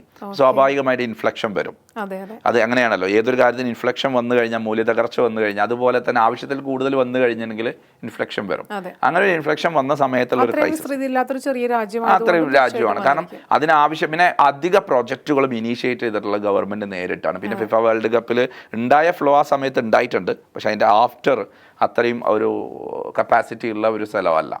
അതുകൊണ്ട് ക്യൂരിയോസിറ്റി കൊണ്ട് ഞാൻ ചോദിക്കുന്നതാണ്. അപ്പം നമ്മുടെ ദ സൊല്യൂഷൻ മാസ്റ്ററിന്റെ ആ ഒരു പോയിന്റ് ഓഫ് വ്യൂവിൽ നോക്കുകയാണെങ്കിൽ ഖത്തർ ഇനി ആ ഒരു ബൂമിംഗ് സെക്ഷനിലേക്ക് വരേണ്ട, ഒരു ബൂമിംഗ് ആ ഒരു സ്റ്റേജിലേക്ക് വരാനായിട്ട് ചാൻസ് ഉണ്ടോ? അതിന് എത്ര നാൾ പിടിക്കും? അതിനുള്ള സൊല്യൂഷൻ എന്താണെന്ന് നമ്മുടെ ദ സൊല്യൂഷൻ മാസ്റ്ററിന്റെ പോയിന്റ് ഓഫ് വ്യൂവിൽ പറയാമോ? അവിടെ ഇപ്പോൾ ഉള്ളത് ഒരു 40% ഇൻഫ്രാസ്ട്രക്ചറും എല്ലാം ഫ്രീ ആയി കിടക്കുവാണ്. ഇപ്പോൾ അവിടെ വളരെ റിലാക്സ്ഡ് ആയിട്ടുള്ള ഒരു പൊസിഷനിലാണ് കിടക്കുന്നത്. കാരണം റോഡുകൾ വളരെ കാലിയാണ്, ബിൽഡിങ്ങുകൾ ഇഷ്ടംപോലെ കിട്ടാണ്. പക്ഷേ അവർ ചെയ്ത ഒരു കാര്യം അത് നിങ്ങൾ കൃത്യമായി മനസ്സിലാക്കണം, ഒരു തരത്തിൽ ഒരു രൂപ പോലും റെന്റിൽ കുറച്ചില്ല. ആ വാല്യൂ, ആദ്യത്തെ അതേ വാല്യൂ തന്നെ ഇപ്പോഴും അവിടുത്തെ റെന്റുകൾക്കും അവിടെ ബിൽഡിങ്ങുകൾക്കും ഒക്കെ ഉണ്ട്. അതായത് ആ ഒരു രാജ്യം ഇപ്പോഴും അവരുടെ സ്റ്റാൻഡേർഡ് കീപ്പ് ചെയ്യുന്നുണ്ട്. അവിടെ ഒരു കാരണവശാലും ചെയ്യുന്ന ബിസിനസ്സുകൾക്കൊന്നും തകരാനുള്ള സാധ്യതകളില്ല. പക്ഷേ അപ്പോൾ അവിടെ ഒരു ക്വാളിറ്റി അവരിപ്പോഴും മെയിൻറ്റെയിൻ ചെയ്യുന്നുണ്ട്. അപ്പോൾ അതുകൊണ്ട് തന്നെ അവിടെ ബിസിനസ് ചെയ്യുന്ന ആൾക്കാർ ആ ഒരു ഖത്തറിൻ്റെ ഒരു ക്വാളിറ്റി, അവിടെയുള്ള മാർക്കറ്റിൻ്റെ ആ ഒരു ഡിമാൻഡ് മനസ്സിലാക്കി ഹൈ ക്വാളിറ്റിയിൽ അവിടെ സർവീസ് ചെയ്യാൻ, പ്രൊഡക്റ്റ് ചെയ്യാൻ കഴിയുവാണെങ്കിൽ മാത്രമേ അവിടെ നിലനിൽക്കാൻ കഴിയുള്ളൂ. അപ്പോൾ ചെയ്യുന്ന ആൾക്കാർ ഏറ്റവും നല്ല ക്വാളിറ്റിയിൽ ബിസിനസ് ചെയ്യാൻ വേണ്ടിയിട്ട് അവിടെ ശ്രമിക്കുക എന്നുള്ളത് തന്നെയാണ് അവിടെ സസ്റ്റെയിൻ ചെയ്യാനുള്ള ഒരു കാര്യം. അതായത് സിമ്പിളായിട്ട് പറഞ്ഞു കഴിഞ്ഞാൽ, ചെറിയൊരു ക്യാപിറ്റലും കൊണ്ട് സംരംഭം ചെയ്യുന്ന ആൾക്കാരാണെങ്കിൽ, അല്ലെങ്കിൽ ചെറിയൊരു ക്യാപിറ്റൽ കൊണ്ട് പോയ ആൾക്കാരാണെങ്കിൽ അവിടെ സർവൈവ് ചെയ്യാനുള്ള സാധ്യത വളരെ വളരെ കുറവാണ്. പിന്നെ അടുത്തായിട്ട് വരികയാണെങ്കിൽ നമ്മൾ നേരത്തെ പറഞ്ഞിട്ടുണ്ടായിരുന്നു 30ഓളം രാജ്യങ്ങളിൽ ലക്ഷക്കണക്കിന് സംരംഭകർക്ക് മാർഗദർശിയും വഴികാട്ടിയുമായിട്ടുള്ള ഒരാൾ. ഇപ്പോൾ ഗൈഡ് ചെയ്യാൻ നമുക്ക് എളുപ്പമാണ്, പക്ഷെ അത് കൃത്യമായിട്ട് ഇന്ന ആൾക്കാർക്ക് ഇന്ന രീതിയിൽ ഇന്ന കാര്യങ്ങൾ പറഞ്ഞു കൊടുക്കണം എന്നുള്ളത് പറയാൻ ബുദ്ധിമുട്ടായിരിക്കുള്ളൂ. അങ്ങനെ ഒരു മാർഗദർശിയും വഴികാട്ടിയുമായിട്ടുള്ള ഒരാളാണ് ഗിന്നസ് റഷീദ്, അതുപോലെ ദ സൊല്യൂഷൻ മാസ്റ്റർ. അപ്പോൾ എത്രത്തോളം രാജ്യങ്ങളിൽ പോയിട്ടുണ്ട്? ഇപ്പോൾ പറഞ്ഞു അത് ഏതൊക്കെ രാജ്യങ്ങളായിരുന്നു, അതുപോലെ ഇത്രത്തോളം നമ്മൾ സംസാരിച്ചപ്പോൾ അല്ലെങ്കിൽ ഇത്രത്തോളം ലക്ഷക്കണക്കിന് സംരംഭകരുമായിട്ട് സംവദിച്ചപ്പോൾ എന്തെങ്കിലും ഒരു പോസിറ്റീവായിട്ടുള്ള നെഗറ്റീവായിട്ടുള്ള അനുഭവങ്ങൾ ഉണ്ടായിട്ടുണ്ടോ? രാജ്യങ്ങളിൽ പോയത് 30 രാജ്യങ്ങളാണ്. ഒരുപാട് ഇനി പറയാനുണ്ട്. യൂറോപ്യൻ രാജ്യങ്ങൾ, GCC രാജ്യങ്ങളൊക്കെ ഉണ്ട്, എന്തായാലും ആഫ്രിക്ക, ഒരുപാട് സ്ഥലങ്ങളിൽ പോകും. എല്ലാ സ്ഥലങ്ങളിൽ പോകുന്ന സമയങ്ങളിലൊക്കെ ഞാൻ സംവദിക്കുന്നത് മലയാളി കമ്മ്യൂണിറ്റി, ഞാൻ പ്രവാസികളായിട്ടുള്ള മലയാളി കമ്മ്യൂണിറ്റിയോടാണ് സംവദിക്കുക. കാരണം ഞാൻ മലയാളി കമ്മ്യൂണിറ്റിനെ എംപവറിങ് ചെയ്യാൻ വേണ്ടിയിട്ടാണ് മാർഗ് കമ്മ്യൂണിറ്റി 2015 ഫോർമേഷൻ ചെയ്യുന്നത്. അതിൻ്റെ ഭാഗമായിട്ടാണ് ഈ രാജ്യങ്ങളിലൊക്കെ പോകുന്നത്. അപ്പോൾ പോകുന്ന സമയത്തൊക്കെ ഉള്ള ഒരു പ്രധാനമായിട്ടുള്ള ഒരു വിഷയം കണ്ടിട്ടുള്ളത്, നമ്മുടെ നാട്ടിൽ മലയാളി കമ്മ്യൂണിറ്റിനെ വിളിച്ചിരുത്തിയിട്ട് ഇങ്ങനെ ഒരു ബിസിനസ് ട്രെയിനിങ്ങിനെ കുറിച്ചും ഈ പേഴ്സണൽ ഡെവലപ്മെൻറ്റിനെ കുറിച്ചൊക്കെ പറയുന്ന സമയത്ത് തുടക്കത്തിൽ ഒരു നെഗറ്റീവായിട്ടുള്ള ഒരു അപ്രോച്ചായിരുന്നു തുടക്കം മുതലൊക്കെ ഉണ്ടായിരുന്നത്. അതിൻ്റെ ആവശ്യം എന്താണ്, എന്തിനാണ് പേഴ്സണൽ ഡെവലപ്മെൻറ്റ്, എന്തിനാ ബിസിനസ് പഠിച്ചിട്ട് ചെയ്യാനാണോ, ചെയ്തിട്ട് പഠിക്കണമല്ലേ എന്നൊക്കെ കാഴ്ചപ്പാടുണ്ടായിരുന്നു. നമ്മൾ കണ്ടും കേട്ടും പഠിക്കാത്തത് കൊണ്ട് പഠിക്കാം എന്നുള്ളത് റിയാലിറ്റി തന്നെ. പക്ഷെ കൊണ്ട് പഠിക്കുന്നത്, ഇപ്പോൾ ഒരു തിരക്കുള്ള റോട്ടിൽ ഒരാൾ ഡ്രൈവിംഗ് അറിയാത്ത ആളുടെ ഡ്രൈവ് ചെയ്യാൻ പോയിട്ട് പഠിക്കുക എന്ന് പറയുന്നത് പ്രാക്ടിക്കലാണോ? അല്ലല്ലോ, ഒരിക്കലും അല്ല. അതേപോലെ തന്നെ ബിസിനസ് വേൾഡ് എന്ന് പറയുന്നത് നമ്മൾ പരാജയപ്പെട്ട് കഴിഞ്ഞാൽ ഒരുപാട് ഫിനാൻഷ്യൽ ആയിട്ടുള്ള ലോസുകൾ ഉണ്ടാവും. അപ്പോൾ കൊണ്ട് പഠിക്കണം എന്ന് പറയുന്ന ആൾക്ക് അത് വളരെ എക്സ്പെൻസീവ് ആയിട്ടുള്ള ലേണിംഗ് ആയിട്ട് ഈ ഒരു രീതിയായിരുന്നു ആദ്യകാലത്ത് ഉണ്ടായിരുന്നത്. അപ്പോൾ എവിടെ നമ്മൾ അപ്രോച്ച് ചെയ്യുന്ന സമയത്തും അങ്ങനെ ഒരു ആറ്റിറ്റ്യൂഡ് കണ്ടിട്ടുണ്ടായിരുന്നു നെഗറ്റീവായിട്ട്. പക്ഷെ പതിയെ ആൾക്കാർക്ക് അത് റിയലൈസ് ചെയ്യാൻ തുടങ്ങി. അങ്ങനെ ആളുകൾ പഠിച്ചിട്ട് തുടങ്ങണം എന്നുള്ള ഒരു കാഴ്ചപ്പാട് വരാൻ തുടങ്ങി. ആദ്യത്തെ കാലത്ത് 2015 നമ്മൾ ആദ്യമായിട്ട് ഈ സംരംഭമായിട്ട് ഇറങ്ങുമ്പോൾ മാർഗ് കമ്മ്യൂണിറ്റിയുമായി ഇറങ്ങിയിട്ട് മലപ്പുറത്താണ് ആദ്യം ഒരു മീറ്റിംഗ് വിളിക്കുന്നത്. 22 ആൾക്കാരെ നമ്മളൊരു ഹോട്ടലിലേക്ക് വിളിച്ചിട്ടാണ് ഈ ആശയം പറയുന്നത്. ആ സമയത്ത് ഞാൻ പ്രഖ്യാപിച്ചതാണ്, 100,000 ആൾക്കാരുടെ ലൈഫ് ട്രാൻസ്ഫോർമേഷൻ ചെയ്യാൻ വേണ്ടിയിട്ട് ഞാൻ പ്രതിജ്ഞ എടുക്കുകയാണ്. ഇവിടുന്ന് അങ്ങോട്ട് മലയാളി കമ്മ്യൂണിറ്റിയിൽ 100,000 ആൾക്കാരെ ലൈഫ് ഞാൻ ട്രാൻസ്ഫോർമേഷൻ ചെയ്യുമെന്നൊരു തീരുമാനത്തിലാണ് ആദ്യത്തെ ക്ലാസ് 22 പേരാണ് അതിൽ പങ്കെടുത്തത്. അവരോട് ഞാൻ ഈ ആശയം പറഞ്ഞു. അതോടൊപ്പം തന്നെ അവരോട് പറഞ്ഞൊരു കാര്യം എന്ന് പറയുന്നത്, നമ്മൾ പേഴ്സണൽ ഡെവലപ്മെന്റ് ആവട്ടെ, പ്രൊഫഷണൽ ഡെവലപ്മെന്റ് ആവട്ടെ, ഇതിലൊക്കെ നമ്മൾ കാര്യമായിട്ട് പഠിക്കുവാണെങ്കിൽ കുറഞ്ഞ സമയം കൊണ്ട് ഒരുപാട് നേട്ടങ്ങൾ നേടാൻ പറ്റും. അല്ലെങ്കിൽ ഒരു മനുഷ്യന് 50-60 വയസ്സ്, ഫോർ എക്സാമ്പിൾ പറയുകയാണെങ്കിൽ നമ്മൾ 20 വയസ്സ് വരെ എഡ്യൂക്കേഷൻ ആണ് നമ്മളത്. 20-നും 30-ന്റെ ഇടയിൽ നമ്മൾ പലതും ചെയ്ത് ഫെയിലിയർ ആവുന്ന സിറ്റുവേഷൻ ഉണ്ടാവുക. ആഫ്റ്റർ 30 ആണ് എന്തെങ്കിലും ജീവിതത്തിന് എന്തെങ്കിലുമൊക്കെ ഡെവലപ്പ് ചെയ്യാൻ വേണ്ടി ശ്രമിക്കുന്നത്. 40 ആകുമ്പോഴേക്കും ഒരു ഏജിൻ്റെ ഒരാളുടെ മിഡിൽ ക്രൈസിസിലേക്ക് വന്നിട്ടുണ്ടാവും. അതിൻ്റെ ശേഷം പിന്നെ പല ബാധ്യതകളായിരിക്കും, പിന്നെ വലിയ റിസ്ക് ഒന്നും എടുക്കില്ല. അപ്പോൾ ഒരു ബിറ്റ്വീൻ 20-30 ഇടയിൽ കൃത്യമായ ഡയറക്ഷൻ കിട്ടുവാണെങ്കിൽ അയാൾക്ക് വലിയ കാര്യങ്ങൾ ക്രിയേറ്റ് ചെയ്യുവാനും ആഫ്റ്റർ 30 അയാളുടെ ഏജിൻ്റെ 30 ആകുമ്പോഴേക്ക് അയാൾക്ക് ഒരു വലിയൊരു കമ്പനി ബിൽഡ് ചെയ്യാനും വലിയൊരു സക്സസ് ക്രിയേറ്റ് ചെയ്യാനൊക്കെ സാധിക്കുമെന്നുള്ളതാണ്. അപ്പോൾ ഈ ഡയറക്ഷൻ കിട്ടുന്ന സമയത്ത് നമ്മുടെ ലൈഫിൽ ഒരുപാട് മിസ്റ്റേക്ക് ഒഴിവാക്കാൻ പറ്റും. സിമ്പിളായിട്ട് പറയുവാണെങ്കിൽ 60 വയസ്സ് വരെ ജീവിച്ച മിസ്റ്റേക്ക് ചെയ്യുന്നില്ലേറെ നല്ലത് 60 വയസ്സ് വരെ ജീവിച്ച ഒരാളിൽ നിന്ന് എക്സ്പീരിയൻസ് മനസ്സിലാക്കി അയാൾ ചെയ്ത മിസ്റ്റേക്ക് എന്താണെന്നുള്ളത് മനസ്സിലാക്കി ആ ഒരു മണിക്കൂർ കൊണ്ട് അത് ക്യാപ്ചർ ചെയ്യുന്നതാണ്. അപ്പോൾ ഒരു മെൻറ്റർ എടുത്ത് ഒരു ട്രെയിനർ എടുത്ത് ഒരു ക്ലാസ്സിൽ വന്നിരിക്കുന്ന സമയത്ത് ലൈഫിൽ നമ്മൾ ഒരുപാട് മിസ്റ്റേക്ക് ചെയ്തെന്ന് പഠിക്കുന്നത് ഒഴിവാക്കിയിട്ട് നമുക്ക് എന്താണോ ജീവിതത്തിൽ വേണ്ടത് എന്നുള്ളത് കൃത്യമായി മുൻകൂട്ടി അറിയാൻ കഴിയുമെന്നുള്ളതാണ്. പിന്നെ അതോടൊപ്പം തന്നെ ഒരു ട്രെയിനർ മെൻറ്റർ ഒരാളുടെ അൺനോൺ ആയിട്ടുള്ള ഏരിയയെ ഓപ്പൺ ചെയ്തു കൊടുക്കും. നമുക്ക് നമ്മളെ കുറിച്ച് അറിയുന്ന കുറേ കാര്യങ്ങളുണ്ട്, പക്ഷെ നമുക്ക് അറിയാത്ത ഒരുപാട് കാര്യങ്ങളുണ്ട്. അത് വേറൊരാൾ പറയുമ്പോഴാണ് നമുക്ക് മനസ്സിലാക്കാൻ പറ്റുക. അപ്പം ലോകത്ത് നമ്മൾ എല്ലാ കാര്യങ്ങളിലും മെൻറ്റർഷിപ്പ് എടുക്കുന്ന ആൾക്കാരാണ്. ഫോർ എക്സാമ്പിൾ, ഇപ്പോൾ ഒരു വാഹനം മേടിക്കാൻ പോവുകയാണെങ്കിൽ, ഒരു ജോലിക്ക് വേണ്ടിയിട്ടാണെങ്കിൽ, അതിലൊരു വീട് കയറ്റുവാണെങ്കിൽ, എന്തൊരു രോഗം ഉണ്ടാവുക, എല്ലാത്തിനും നമ്മളൊരു കൺസൾട്ടിങ് ചെയ്യാറുണ്ട്.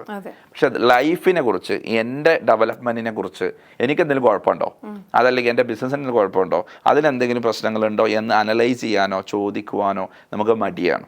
ഏറ്റവും കൂടുതൽ നമ്മൾ ഇൻവെസ്റ്റ് ചെയ്യേണ്ടത് നമ്മളിലാണ് എന്നുള്ളതാണ്. അപ്പോൾ ഇങ്ങനത്തെ ട്രെയിനിങ് പ്രോഗ്രാമിലൊക്കെ ചെന്ന സമയത്ത് ആദ്യം നേരിട്ട പ്രശ്നങ്ങളാണ് ഇതൊക്കെ. പക്ഷെ പതിയെ ഇപ്പോൾ ആളുകൾ അത് സ്വീകരിച്ചു തുടങ്ങി. ഇപ്പോൾ എവിടെ ട്രെയിനിങ് വെച്ച് കഴിഞ്ഞാലും ഒരുപാട് ആളുകൾ വരാറുണ്ട്. എല്ലാവരും ഇപ്പോൾ ഖത്തറിൽ പോയപ്പോൾ 6 ദിവസം ഖത്തറിലുണ്ടായിരുന്നു, 6 ദിവസം സൗദിയിലുണ്ടായിരുന്നു. എല്ലാ പ്രോഗ്രാം ഹൗസ്ഫുൾ ആയിരുന്നു. സാർ നേരത്തെ പറഞ്ഞതുപോലെ മടി ഉണ്ടാകും. ആരോട് ഇപ്പം എങ്ങനെ ചോദിക്കണം, അല്ലെങ്കിൽ ചോദിക്കേണ്ട കാര്യമുണ്ടോ, നേരത്തെ പറഞ്ഞ കണ്ടും കേട്ടും അല്ലെങ്കിൽ കൊണ്ടും പഠിക്കണം എന്ന് പറയുന്നതിന് പകരം കൊടുത്ത് പഠിക്കാൻ പറ്റുന്ന രീതിയിൽ എത്താൻ തീർച്ചയായിട്ടും ദ സൊല്യൂഷൻ മാസ്റ്ററിനെ അപ്രോച്ച് ചെയ്യാവുന്നതാണ്. കാരണം എല്ലാ തരത്തിലുള്ള സൊല്യൂഷൻസും, ഒരു ബിസിനസ് പ്രോബ്ലംസിൻ്റെ അല്ലെങ്കിൽ കൺഫ്യൂഷൻസിൻ്റെ സൊല്യൂഷൻസ് നമുക്ക് കിട്ടാനായിട്ട് ദ സൊല്യൂഷൻ മാസ്റ്റർ നമ്മളെ സഹായിക്കുന്നുണ്ട് അല്ലേ. അപ്പോൾ നമ്മൾ ഇത്രയൊക്കെ നമ്മൾ സംസാരിച്ചു. അപ്പം വളരെ ക്യൂരിയസ് ആയിട്ട് ഞാൻ വെയിറ്റ് ചെയ്തിരിക്കുന്ന ഒരു കാര്യമാണ് നമ്മുടെ ഗിന്നസ് റെക്കോർഡിൻ്റെ കാര്യങ്ങൾ. കാരണം ഒരു ഗിന്നസ് റെക്കോർഡിൽ എത്താൻ തന്നെ ഒരുപാട് ആളുകൾ ഒരുപാട് കഷ്ടപ്പെടുന്നുണ്ടാവും. അപ്പോൾ ഒന്നിലധികം ഗിന്നസ് റെക്കോർഡുകളിൽ എത്തുക എന്ന് പറഞ്ഞാൽ it's not a small thing, it's a big thing, it's a great thing.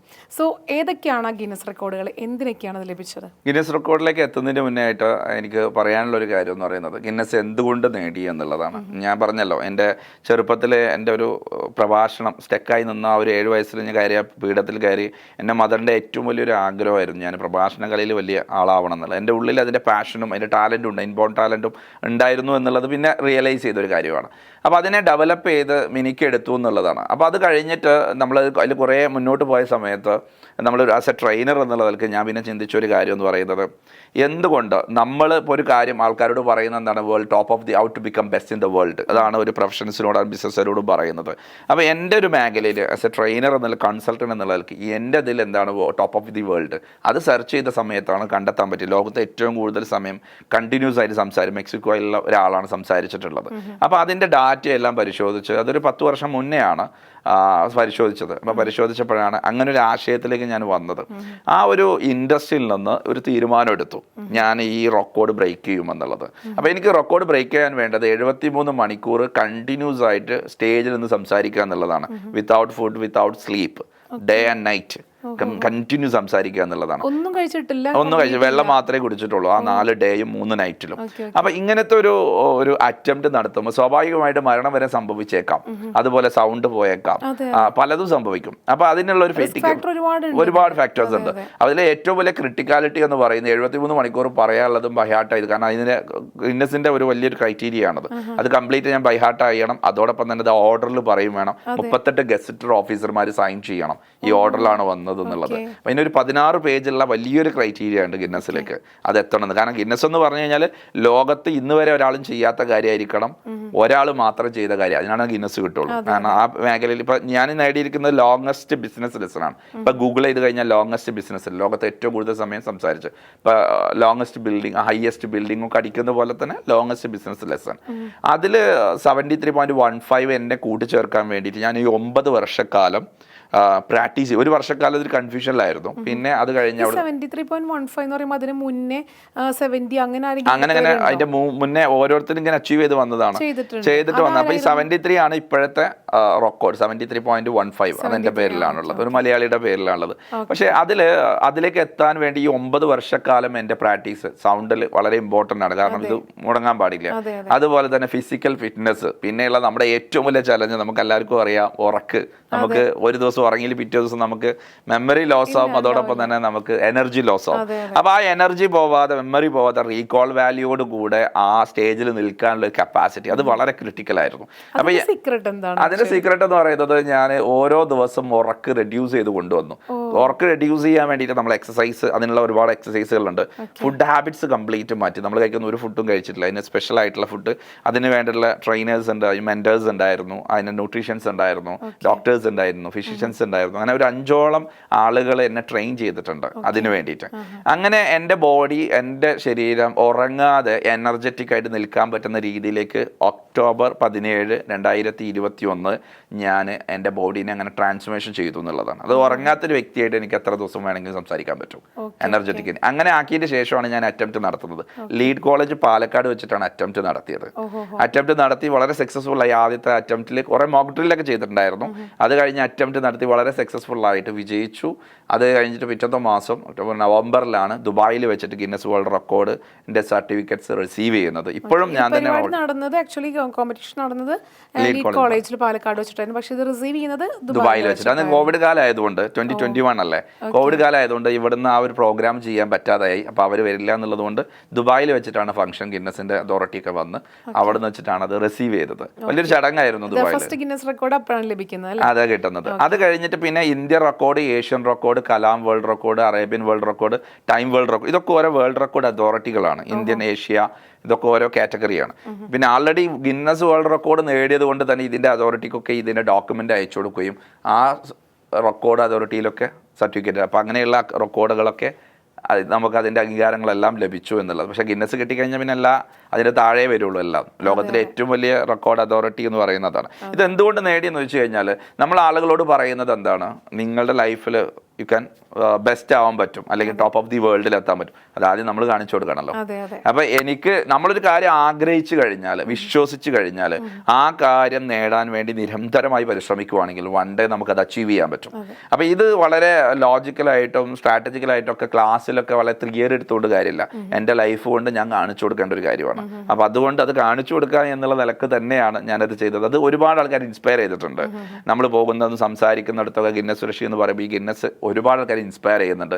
അതുകൊണ്ട് തന്നെ എനിക്ക് അത് വലിയൊരു ഒരു സന്തോഷമുള്ള ഒരു കാര്യമാണ്. കാരണം നമ്മുടെ ഒരു അച്ചീവ്മെന്റിൽ വേറെ കുറേ ആളുകൾക്ക് ഇൻസ്പിറേഷൻ കിട്ടിയെന്ന്. കാരണം അവർക്കും പ്രചോദനമാണ് വലിയ കാര്യങ്ങൾ ചെയ്യാൻ. കാരണം ഞാൻ സാധാരണ കുടുംബത്തിൽ, സാധാരണ പല ആൾക്കാരും ചിന്തിക്കുന്ന ഒരു കാര്യം, ഞാൻ പാവപ്പെട്ട കുടുംബത്തിൽ ജനിച്ചാണ്, ഞാൻ വില്ലേജിൽ വളർന്നവനാണ്. ഇത് രണ്ടും ഒരിക്കലും ഒരു എക്സ്ക്യൂസ് അല്ല. ഇതൊരു എക്സ്ക്യൂസ് ആയിട്ട് ആൾക്കാർ എടുക്കാറുണ്ട്. കാരണം നമ്മൾ എവിടെ ജനിച്ചു, നമ്മൾ ആരുടെ മകനാണ്, നമ്മൾ ജനിച്ചത് പാവപ്പെട്ടവരാണ്, അതൊന്നും ഒരു കാരണമല്ലല്ലോ. നമുക്ക് നമ്മളെ അടുത്ത ലെവലിലേക്ക് എത്തിക്കുവാൻ നമ്മുടെ ഉള്ളിൽ ആഗ്രഹവും ആഗ്രഹത്തിലുള്ള വിശ്വാസവും അതിന് ഹാർഡ് വർക്ക് ചെയ്യാനുള്ള മനസ്സും ഉണ്ടെങ്കിൽ, അത് ചെയ്യാൻ പറ്റുമെങ്കിൽ 100% വൺ ഡേ മുന്നോട്ട് പോകും. ആക്ച്വലി ഞാൻ സാറിനോട് ചോദിക്കാനിരിക്കുകയായിരുന്നു. ഇപ്പം നമ്മൾ ഒരു ജോലി ചെയ്യും, നമ്മളതിന് പേയ്മെൻറ്റ് വാങ്ങിക്കും, അല്ലെങ്കിൽ നമുക്ക് ശമ്പളം കിട്ടും, നമ്മൾ വീട്ടിലേക്ക് പോകും, നമ്മുടെ ജീവിതം അങ്ങനെ മുന്നോട്ട് പോകും. പക്ഷെ അതിൽ ടോപ്പ് ഓഫ് ദാറ്റ് വൺ നമ്മൾ എത്തണം എന്നുണ്ടെങ്കിൽ നമ്മുടെ ഒരു മനസ്സ് അതിനനുസരിച്ച് പാകപ്പെടുത്തിയെടുക്കണം. അല്ലെങ്കിൽ അതിനായിട്ടുള്ള ഒരു ഇൻസിഡൻറ്റ് ഉണ്ടാവണം. അപ്പോൾ സാർ പറഞ്ഞു അതിൻ്റെ ഒരു കാര്യം. അപ്പോൾ ആ ചോദ്യം ശരിക്കും പറഞ്ഞാൽ ഒഴിവായിപ്പോയി. സാർ എന്നെ പറഞ്ഞു അതെങ്ങനെ അതിലേക്ക് എത്താനുള്ളൊരു റെക്കോർഡ് എന്നൊരു, അല്ലെങ്കിൽ ഗിന്നസ് റെക്കോർഡ് എന്നൊരു സംഭവത്തിലേക്ക് എത്താനുള്ള ഒരു കാരണം എന്തായിരുന്നുള്ളത് സാർ പറഞ്ഞിട്ടുണ്ടായിരുന്നു. അപ്പോൾ അതെല്ലാവർക്കും ഒന്നും വരുന്ന ആ ഒരു ചിന്തയല്ല. അപ്പോൾ ഇത് സൊല്യൂഷൻ മാസ്റ്ററിന് അങ്ങനെ ചിന്ത വരാനുള്ള കാരണം എന്ന് വെച്ചിട്ടുണ്ടെങ്കിൽ ഇത്രയും ആളുകൾക്ക്, ഇത്രയും ഈ പറഞ്ഞ പോലെ 30 രാജ്യങ്ങളിൽ ഇത്രയും ലക്ഷക്കണക്കിന് സംരംഭകർക്ക് ഒരുപാട് സൊല്യൂഷൻസ് കൊടുക്കുന്നത് കൊണ്ട് തന്നെയാണ് സൊല്യൂഷൻ മാസ്റ്റർ ആയിട്ടുള്ള ഗിന്നസ് റഷീദിന്, സാറിന് അങ്ങനത്തെ ഒരു ചിന്ത വരാനുള്ള കാരണം അല്ലേ. പിന്നെ ഇത് കൂടാതെ ഗിന്നസ് റെക്കോർഡുകൾ കൂടാതെ നമുക്ക് പുസ്തകങ്ങൾ എഴുതിയിട്ടുണ്ട് സാർ, 3ഓളം പുസ്തകങ്ങൾ എഴുതിയിട്ടുണ്ട്. അപ്പോൾ ആ പുസ്തകങ്ങൾ എഴുതാനായിട്ടുള്ള കാരണം, ആ പുസ്തകങ്ങൾ ഏതാണ് എന്നൊക്കെ പറയാം. ഓക്കെ, ആളുകളിലേക്ക് ഈ സന്ദേശം എത്തിക്കുക എന്നുള്ളതാണ് ഞാൻ ഉദ്ദേശിക്കുന്ന. ഒറ്റ സന്ദേശമേ ഉള്ളൂ.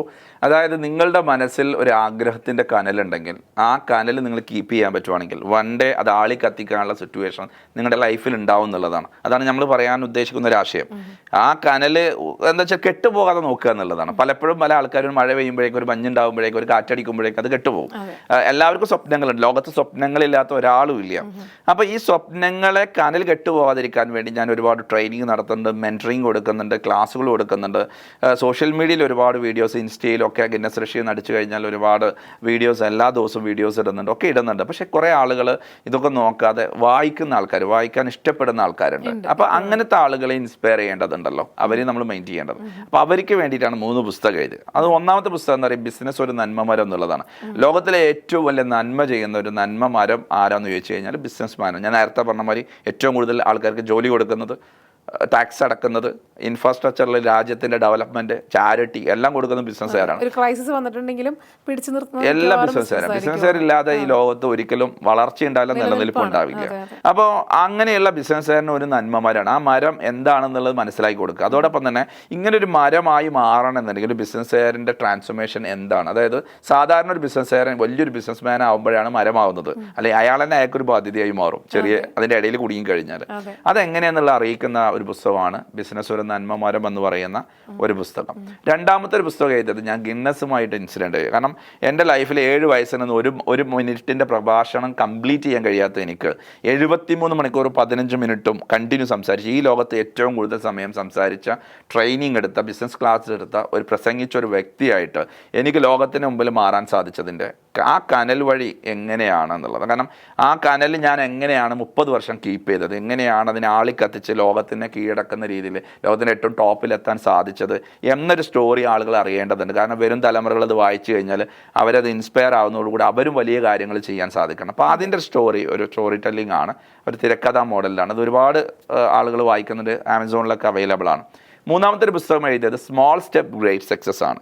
പല ആൾക്കാർക്കും നേരത്തെ മാഡം പറഞ്ഞതുപോലെ തന്നെ മടി ഉണ്ടാവും, പേടി ഉണ്ടാവും, സംശയം ഉണ്ടാവും. ഈ 3 രോഗങ്ങളാണ് അധികം ആൾക്കാർക്ക് ഉണ്ടാവുക. അപ്പോൾ ഈ വലിയ കാര്യങ്ങൾ ചെയ്യാൻ ആഗ്രഹമുണ്ട്, പക്ഷേ ഈ വലിയ കാര്യങ്ങളിലേക്ക് വളരെ സിമ്പിളായിട്ടുള്ള സ്ട്രാറ്റജി ഉണ്ടോ, ചെറിയ സ്റ്റെപ്പുകൾ ചെയ്യുക എന്നുള്ളതാണ്. സ്മോൾ സ്റ്റെപ്പ് ഗ്രേറ്റ് സക്സസ് എന്നുള്ള ഏതൊരു വലിയ കാര്യം തുടങ്ങുന്നത് ഏറ്റവും വലിയ ഉയരം കൂടിയ ബുർജ് ഖലീഫ ഉണ്ടാക്കിയ ആദ്യത്തെ ഒന്നാമത്തെ സ്റ്റെപ്പ് ഉണ്ടാവും അല്ലേ. എല്ലാ ആൾക്കാരും അങ്ങനെയാണ്, ബേസിക് ഉണ്ടാവും. അങ്ങനെയാണ് എല്ലാം തുടങ്ങാൻ പറ്റുക. അപ്പോൾ ആളുകൾക്ക് ഈ ചെറിയ കാൽവെപ്പുകൾ, നമ്മൾ നടക്കാൻ പഠിച്ചത് എങ്ങനെയാണ്, ചെറിയ കാലുവെപ്പുകൾ വെച്ചിട്ടാണ് അല്ലേ. അല്ലെങ്കിൽ നമ്മൾ നടക്കില്ല. ഇപ്പം നടക്കുന്ന ഓട്ടം ഒക്കെ ഉസൈൻ ബോൾട്ടും ആദ്യം പിച്ച വെച്ചിട്ടാണ് തുടങ്ങിയത്. ലോകത്തിലെ ഏറ്റവും വലിയ ഓട്ടക്കാരനാണല്ലോ. അപ്പോൾ എൻ്റെ ജ്യേഷ്ഠനൊക്കെ ഒരു അത്ലറ്റിക് ആണ്. അപ്പോൾ നമ്മൾ ആദ്യം പിച്ച് വെച്ചിട്ടാണ് തുടങ്ങുന്നത്. ഈ തുടക്കത്തിനുള്ള ഒരു മനസ്സ് നമുക്കുണ്ടെങ്കിൽ നമുക്ക് വലിയ വിജയം ഉണ്ടാക്കാൻ പറ്റും. അപ്പം ഞാൻ ആദ്യം ഒരു പ്രസംഗ കലയിലേക്ക് വരുന്ന 1 മിനിറ്റിൻ്റെ പ്രസംഗമാണ്. പിന്നെ ഞാൻ നടത്തിയ ലോകത്തിലെ ഏറ്റവും ദൈർഘ്യമേറിയ പ്രസംഗമാണ്. അപ്പോൾ അതിലേക്ക് എത്താൻ 30 വർഷക്കാലം എടുത്തു. പക്ഷേ ഈ 30 വർഷക്കാലം എൻ്റെ മനസ്സിലുള്ള ഈ ഒരു പ്രസംഗ കലയിലൂടെ ആഗ്രഹം, എൻ്റെ പാഷനുള്ള ആഗ്രഹം കെടാതെ ഞാൻ സൂക്ഷിക്കാൻ കഴിഞ്ഞു എന്നുള്ളതാണ്. അപ്പോൾ അതിനുള്ള ഒരു സീക്രട്ടുകളാണ് സ്മോൾ സ്റ്റെപ്പ് ഗ്രേറ്റ് സക്സസ് എന്ന് പറയുന്ന 3ാമത്തെ പുസ്തകം. ഈ 3 പുസ്തകവും ഷാർജ ബുക്ക് ഫെയർ, ലോകത്തിലെ ഏറ്റവും വലിയ ബുക്ക് ഫെയർ ആണ്.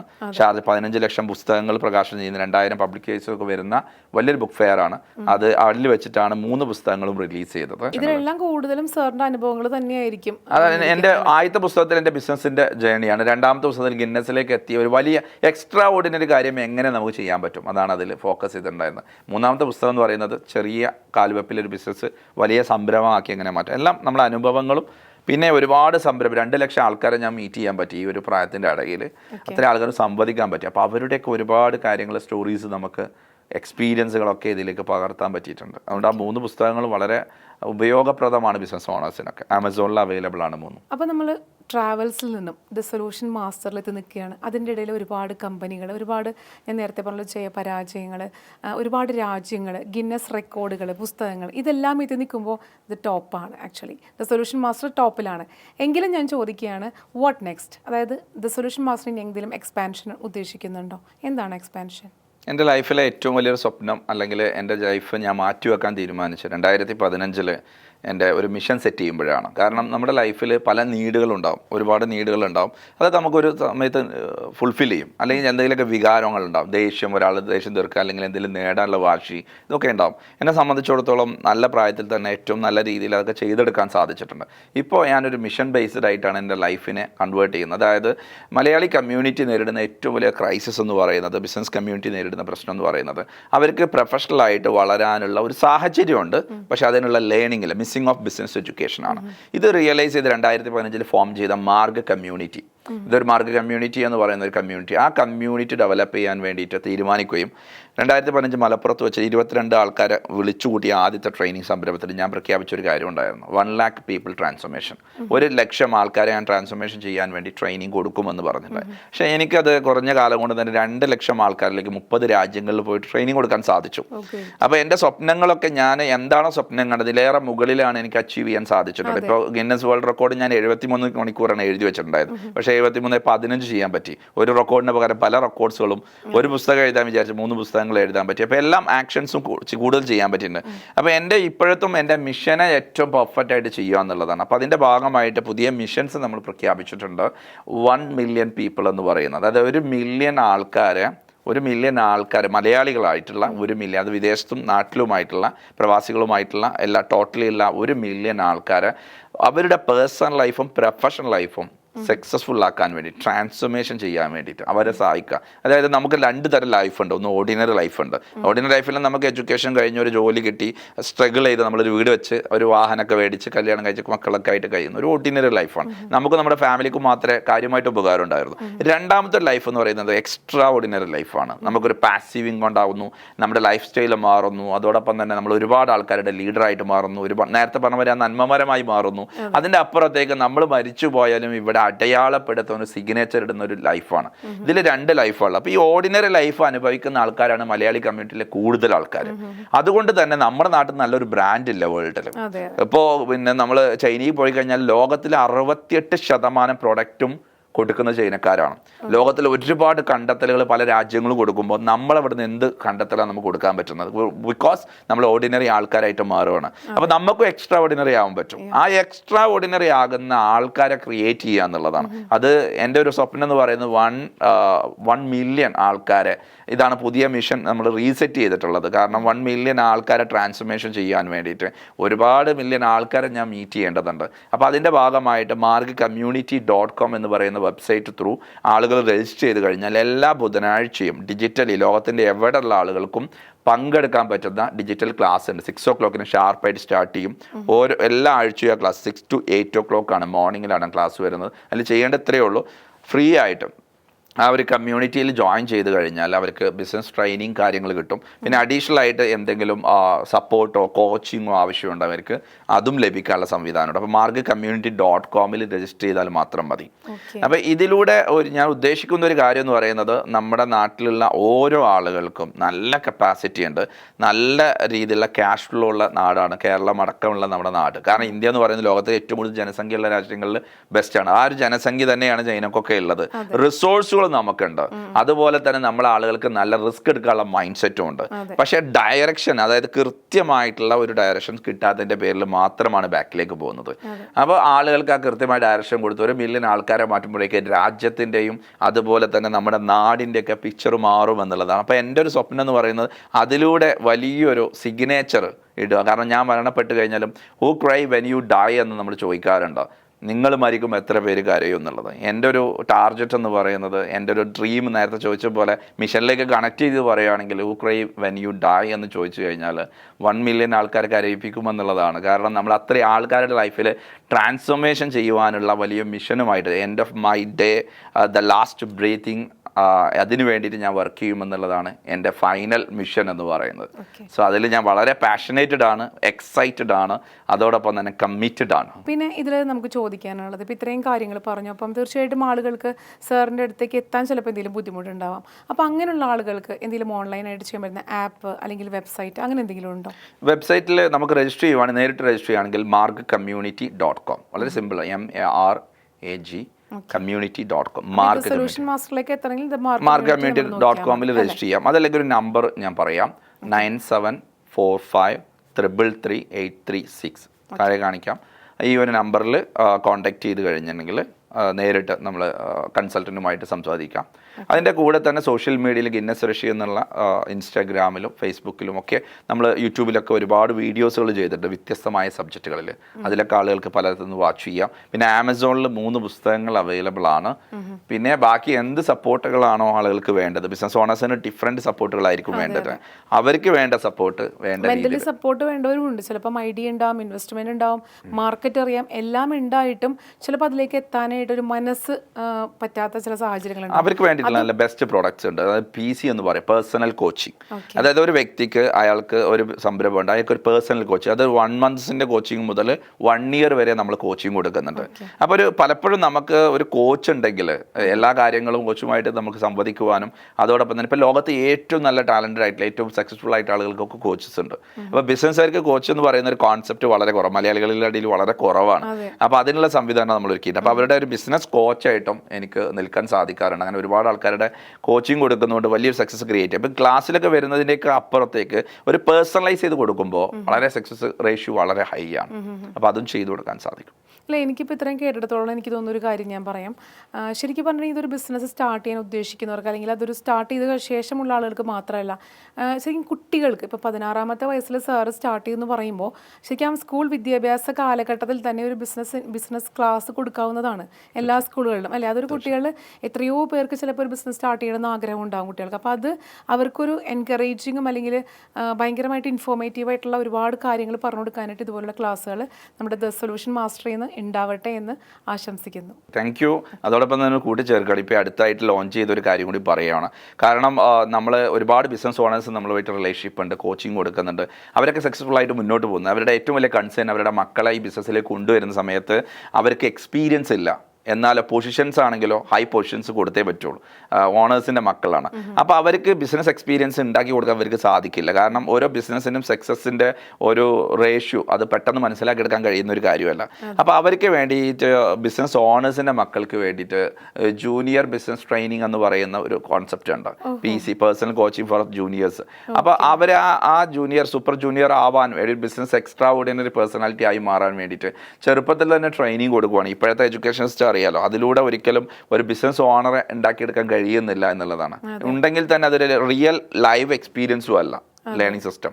അപ്പോൾ അതുകൊണ്ട് അങ്ങനെ താല്പര്യമുള്ള ആൾക്കാർക്ക് ഓണേഴ്സിൻ്റെ ഒക്കെ മക്കൾക്ക് അങ്ങനെ കോച്ചിങ് കൊടുക്കുകയാണെങ്കിൽ അവർക്ക് 1 year കോച്ചിങ് നമ്മൾ ഡിക്ലെയർ ചെയ്തിട്ടുണ്ട്. ഒരുപാട് രജിസ്ട്രേഷൻ വരുന്നുണ്ട്. പക്ഷേ അതിൽ വന്ന ആളുകളെ ഇൻ്റർവ്യൂ ചെയ്തത് അവർക്ക് കൃത്യമായിട്ട് അത് പൊട്ടൻഷ്യൽ ഉണ്ടോ, അതിൻ്റെ ആ ഒരു ഇൻട്രസ്റ്റ് എങ്ങനെയാണ്, ആറ്റിറ്റ്യൂഡ് ടെസ്റ്റൊക്കെ കഴിഞ്ഞതിന് ശേഷം കുട്ടികൾക്കുള്ള ഒരു പ്രോഗ്രാം ഉണ്ട്, ജൂനിയർ ട്രെയിനിങ് ചെയ്യുന്നുണ്ട്. അപ്പോൾ ആൾറെഡി സ്റ്റാർട്ട് ചെയ്തിട്ടുണ്ട്. ഇനി ഗിന്നസ് റെക്കോർഡ് ഏതെങ്കിലും മറ്റൊരു റെക്കോർഡ് കരസ്ഥമാക്കാനായിട്ടുള്ള ഒരു ചാൻസ് ഉണ്ടോ? ഉണ്ട്. അതായത് എപ്പോഴും നമ്മളിങ്ങനെ എല്ലാ വർഷവും പുതിയ എക്സ്ട്രാ ഓർഡിനറി കാര്യങ്ങൾ ചെയ്യാൻ വേണ്ടി ശ്രമിക്കാറുണ്ട്.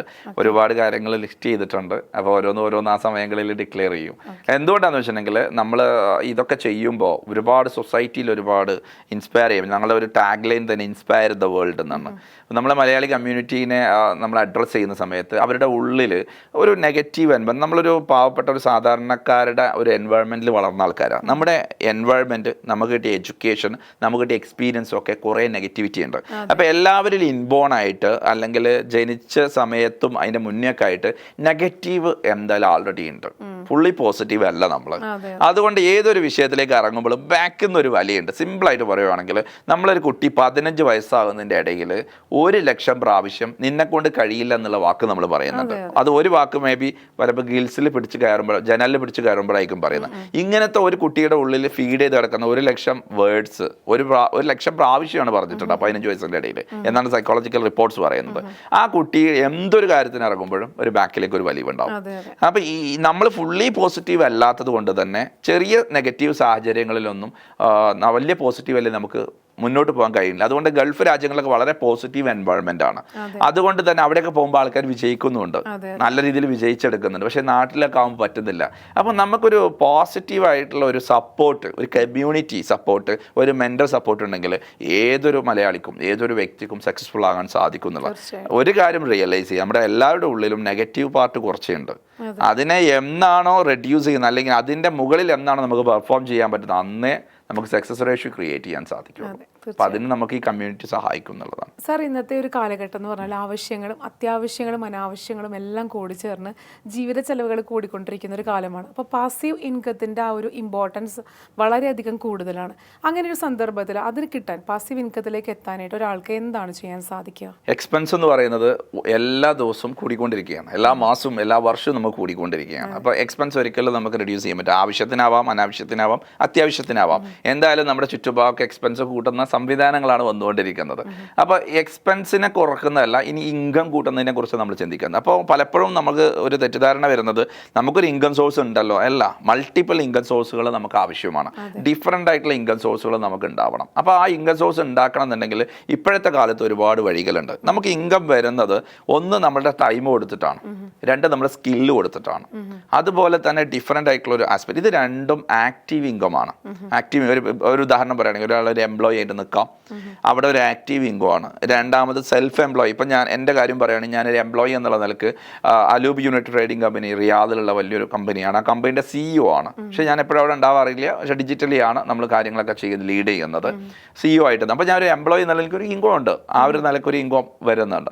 അതോടൊപ്പം തന്നെ ആസ് എ സെൽഫ് എംപ്ലോയി എന്ന് പറയുന്നത് as a trainer, solution master എന്നുള്ള നിലക്ക് ഞാൻ ട്രെയിനിങ് എടുക്കുന്നു, അതിലൂടെ ഇൻകം വരുന്നു, കൺസൾട്ട് ചെയ്യുന്നു, അതിലൂടെ ഇൻകം വരുന്നു. അപ്പോൾ അതൊരു ഇൻകം സോഴ്സ് ആണ്. അതുപോലെ തന്നെ ബിസിനസ് ഓണർ എന്നുള്ള കൺസൾട്ടിങ് കമ്പനികളുണ്ട്. അപ്പോൾ ഈ കമ്പനിയിലൂടെ ഇൻകം വരുന്നത്. അപ്പോൾ ഈ ഇൻകം സോഴ്സിൽ നമുക്ക് ആക്റ്റീവ് ഇൻകത്തിൽ നമ്മൾ ആക്ട് ചെയ്താൽ മാത്രമേ നോ വർക്ക് നോ പേ ആണ്. അപ്പോൾ അത് കിട്ടുള്ളൂ. അപ്പോൾ ആക്റ്റീവ് ഇൻകം വേണം. അതുപോലെ തന്നെ നമ്മുടെ പാസീവ് ഇൻകം വേണം. നമ്മളില്ലാതെ നമുക്ക് ഇൻകം വരുന്നത് അത് വ്യത്യസ്തമായ മാർഗ്ഗങ്ങളുണ്ട്. ഒന്ന് ബിസിനസ് ഓണർ എന്ന നിലയ്ക്ക് നമ്മുടെ പേരിൽ ഒരു ബിസിനസ് ഉണ്ടെങ്കിൽ നമുക്ക് ഏതെങ്കിലും സ്ഥാപനത്തിൽ ഇൻവെസ്റ്റ്മെൻറ്റ് നടത്താം, അങ്ങനെ നമുക്ക് ഇൻവെസ്റ്റ്മെൻറ്റ് വരും. അതുപോലെ എന്തെങ്കിലും പ്രോപ്പർട്ടികളിൽ, ഇപ്പോൾ ബിൽഡിങ്, അതുപോലെ തന്നെ എന്തെങ്കിലും പ്രോപ്പർട്ടികളിൽ നമുക്ക് ഇൻവെസ്റ്റ്മെൻറ്റ് നടത്താം. ഷെയറുകളിൽ ഇൻവെസ്റ്റ്മെൻറ്റ്, മ്യൂച്വൽ ഫണ്ടുകളിൽ ഇൻവെസ്റ്റ്മെൻറ്റ് നടത്താം. അങ്ങനെ മൾട്ടിപ്പിൾ ആയിട്ട്. ഇപ്പോൾ ഒരാളൊരു ചാനൽ തുടങ്ങിയാൽ പോലും അതൊരു പാസീവ് ഇൻകം ആണ്, ആക്റ്റീവ് ഇൻകം അല്ല, പാസീവ് ഇൻകം ആണ്. ഡിജിറ്റലി ഒരുപാട് സംവിധാനങ്ങൾ ഇപ്പോൾ ആൾറെഡി ഉണ്ട്. അപ്പോൾ ഇങ്ങനെയുള്ള ഒരു ഇൻകം ഉണ്ടാക്കാൻ വേണ്ടിയിട്ട് ഡിഫറെൻ്റ് ആയിട്ടുള്ള അങ്ങനത്തെ മൾട്ടിപ്പിൾ ഇൻകംസ് ഉണ്ട്. നമ്മൾ ട്രെയിനിങ്ങിലൊക്കെ പഠിപ്പിക്കുന്നുണ്ട്, 7 ഡിഫറെൻറ്റ് ഇൻകംസ് ഒക്കെ പഠിക്കുന്നുണ്ട്. അപ്പോൾ 2 തരം income, passive income, active income ഒരാൾക്ക് ഉണ്ടെങ്കിൽ മാത്രമേ ഈ കാലത്ത് സർവൈവ് ചെയ്യും. അതായത് എക്സ്പെൻസ് റെഡ്യൂസ് ചെയ്യുന്നതിനെ കുറിച്ച് ആരും ചിന്തിക്കേണ്ട, അത് കൂടിക്കൊണ്ടിരിക്കും. ഇൻകം കൂട്ടുന്നതിനെക്കുറിച്ചും അത് മൾട്ടിപ്പിൾ ഇൻകം ഉണ്ടാക്കുന്നതിനെക്കുറിച്ചും ചിന്തിക്കുകയാണെങ്കിൽ 100% നമുക്ക് റിലാക്സ് ചെയ്ത് പോകാൻ പറ്റും. പിന്നെ പലപ്പോഴും ഈ ഇൻകത്തിൻ്റെ കാര്യത്തിൽ നമുക്കതിൽ സേവിങ്സ് ഉണ്ട്, എക്സ്പെൻസ് ഉണ്ട്, അതുപോലെ തന്നെ ഇൻവെസ്റ്റ്മെൻ്റ് ഉണ്ട്. സിമ്പിളായിട്ട് പറയുകയാണെങ്കിൽ ഒരാൾക്ക് ഇൻകം വരുന്നു, അയാൾ ഉപയോഗിക്കുന്ന രീതി ഇൻകം മൈനസ് എക്സ്പെൻസ് സമം 0 ആയിരിക്കും. ആ ഫോർമാറ്റ് തെറ്റാണ്. ഇൻകം മൈനസ് സേവിങ് സമം എക്സ്പെൻസ് ആണ്. ഇൻകം 1 ലക്ഷം വന്നു കഴിഞ്ഞാൽ അതിൻ്റെ സേവ് ചെയ്തതിൻ്റെ ബാലൻസ് ആണ് എക്സ്പെൻസിലേക്ക് പോകേണ്ടത്. അല്ലാതെ ഇൻകം വന്നിട്ട് എക്സ്പെൻസ് കഴിഞ്ഞിട്ട് ബാലൻസ് സേവ് ചെയ്യാൻ കഴിയില്ല. കാരണം സേവിങ് ഇപ്പോൾ നമ്മൾ സാധാരണക്കാർ ചെയ്യുന്നത് ഇൻകം മൈനസ് എക്സ്പെൻസ് സമം സേവിങ്സ് ആണ്. ഇത് റോങ് ആണ്. നേരെ സേവിങ്സ് ഇപ്പുറത്തേക്ക് വരണം. ഇൻകം മൈനസ് സേവിങ്സ് സമം എക്സ്പെൻസിലേക്ക് വരണം. അപ്പൊ അത് എത്രയാണ് സേവ് ചെയ്യേണ്ടത്? മിനിമം 40% സേവ് ചെയ്യണം.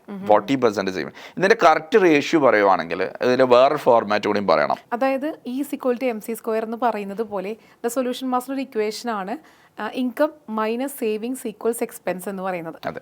ലോകത്ത് അധികം ആൾക്കാരെ നോക്കിക്കഴിഞ്ഞാൽ അയാൾക്ക് 3 തരം പ്രശ്നങ്ങൾ കാണുന്നു. ഒന്ന് ഫിസിക്കലായിട്ടുള്ള പ്രശ്നങ്ങളാണ്, 2 ഫിനാൻഷ്യൽ പ്രശ്നം, പിന്നെ ഫാമിലി ഓറിയൻറ്റഡ് റിലേഷൻഷിപ്പിൽ. ഇതിൽ ഏറ്റവും കൂടുതൽ ആൾക്കാർ സ്ട്രഗിൾ ചെയ്യുന്ന ഒരു പ്രധാനപ്പെട്ട വിഷയം ഫിനാൻഷ്യൽ പ്രശ്നം. അതിൻ്റെ ഒരു കാരണം എന്താ വെച്ചിട്ടുണ്ടെങ്കിൽ ഒരു കൃത്യമായിട്ടൊരു ഇക്വേഷൻ അവർക്ക് അറിയാത്തതുകൊണ്ട് ഒരു ഫോർമാറ്റ് ഉണ്ട്. ഫിനാൻഷ്യലി സ്റ്റേബിൾ ആവണമെങ്കിൽ ഇൻകം മൈനസ് സേവിങ്സ് സമം എക്സ്പെൻസ്. ഈ ഫോർമാറ്റിനെ കുറച്ചുകൂടി ഒന്ന് ഡിഫൈൻ ചെയ്യുവാണെങ്കിൽ 50-30-20 റൂൾസ് ആണ്. ഈ റൂളിനെ ഫോളോ ചെയ്യാണ് ഒരാൾക്ക് ഇൻകം വരുന്നതിന് 50% ആയിട്ട് ചിലവാക്കാം, എക്സ്പെൻസിലേക്ക് പോകാം, കുഴപ്പമില്ല. അതിൽ 30% ഒരിക്കലും ചിലവാക്കാൻ പാടില്ല, അത് ഇൻവെസ്റ്റ് ചെയ്യണം. ഇൻകം കിട്ടുന്ന രീതിയിലേക്ക് ഇൻവെസ്റ്റ് ചെയ്യണം. സേവിങ്സ് അല്ല. സേവിങ്സ് എന്ന് പറയുമ്പോൾ വീണ്ടും നമ്മളത് എടുത്ത് ഉപയോഗിക്കും. അത് ഇൻവെസ്റ്റ്മെന്റ് ചെയ്യുക 30%. 20% നമ്മൾ സേവ് ചെയ്യണം. ഈ 20% സേവ് ചെയ്യണമെന്ന് വെച്ചാൽ അയാളുടെ സ്വപ്നങ്ങൾ റിയാലിറ്റി ആക്കണം. വീട് വെക്കാൻ ആ 20% വലുതായി കഴിഞ്ഞാൽ, ഒരു വലിയൊരു എമൗണ്ട് ആയി കഴിഞ്ഞാൽ വാഹനം മേടിക്കാം, അയാൾക്ക് യാത്രകൾ ചെയ്യാം. അതൊക്കെ 20% നടക്കേണ്ടത്. അങ്ങനെ ആകുമ്പോൾ സ്വപ്നങ്ങളെ യാഥാർത്ഥ്യമാക്കാനും പറ്റും. ലൈഫ് ലോങ്ങിലേക്ക് അയാൾക്ക് പാസീവ് ഇൻകം കിട്ടുന്നതിലേക്ക് ഒരു ഇൻവെസ്റ്റ്മെൻറ്റും ഉണ്ടാവും, എല്ലാ എക്സ്പെൻസും കടന്നു പോകും. അപ്പോൾ ഒരാളുടെ ഒരു 50% കൊണ്ട് അയാളെ എക്സ്പെൻസ് കൊണ്ടുപോകണമെങ്കിൽ അയാൾക്ക് എത്ര ഇൻകം വരണം? അതുകൊണ്ട് 50-30-20 റൂൾസ് ഒരാൾ ഫോളോ ചെയ്യുകയാണെങ്കിൽ ഫിനാൻഷ്യലായിട്ട് സ്ട്രഗിൾ ചെയ്യാതെ ഫിനാൻഷ്യൽ സ്റ്റേബിലിറ്റി ഉണ്ടാക്കാൻ പറ്റുമെന്നുള്ളതാണ്. അപ്പോൾ ഇതിനെക്കുറിച്ചുള്ള ബാലപാഠങ്ങൾ നമുക്ക് കിട്ടാത്തത് കൊണ്ടായിരിക്കാം പല ആൾക്കാരും ഇതിൻ്റെ പേര് സ്ട്രഗിൾ ചെയ്യുന്നത്. അല്ലെങ്കിൽ എക്സ്പെൻസ് ഇൻകം കൂടുന്നതിനനുസരിച്ച് ഒരിക്കലും സേവിങ് കൂടില്ല, ഇൻകം കൂടുന്നതനുസരിച്ച് എക്സ്പെൻസ് ആണ് കൂടുക. അതുകൊണ്ട് ഈ ഫോർമാറ്റ് ഫോളോ ചെയ്യുകയാണെങ്കിൽ എത്ര ചെറിയ ഇൻകം ഉള്ള ആളാണെങ്കിലും കുറച്ച് കാലം കൊണ്ട് സമ്പന്നനായിട്ട് മാറാൻ പറ്റും. നമുക്ക് തന്നെ അറിയാം, കുറഞ്ഞ ഇൻകം വരും, ചെരുപ്പ് കുത്തി കിട്ടിയ പണം കൊണ്ട് ബൈക്ക് മേടിക്കാൻ പോയ ഒരു കഥയൊക്കെ നമ്മൾ സോഷ്യൽ മീഡിയയിലൊക്കെ കണ്ടിട്ടുണ്ടായിരുന്നു അല്ലേ.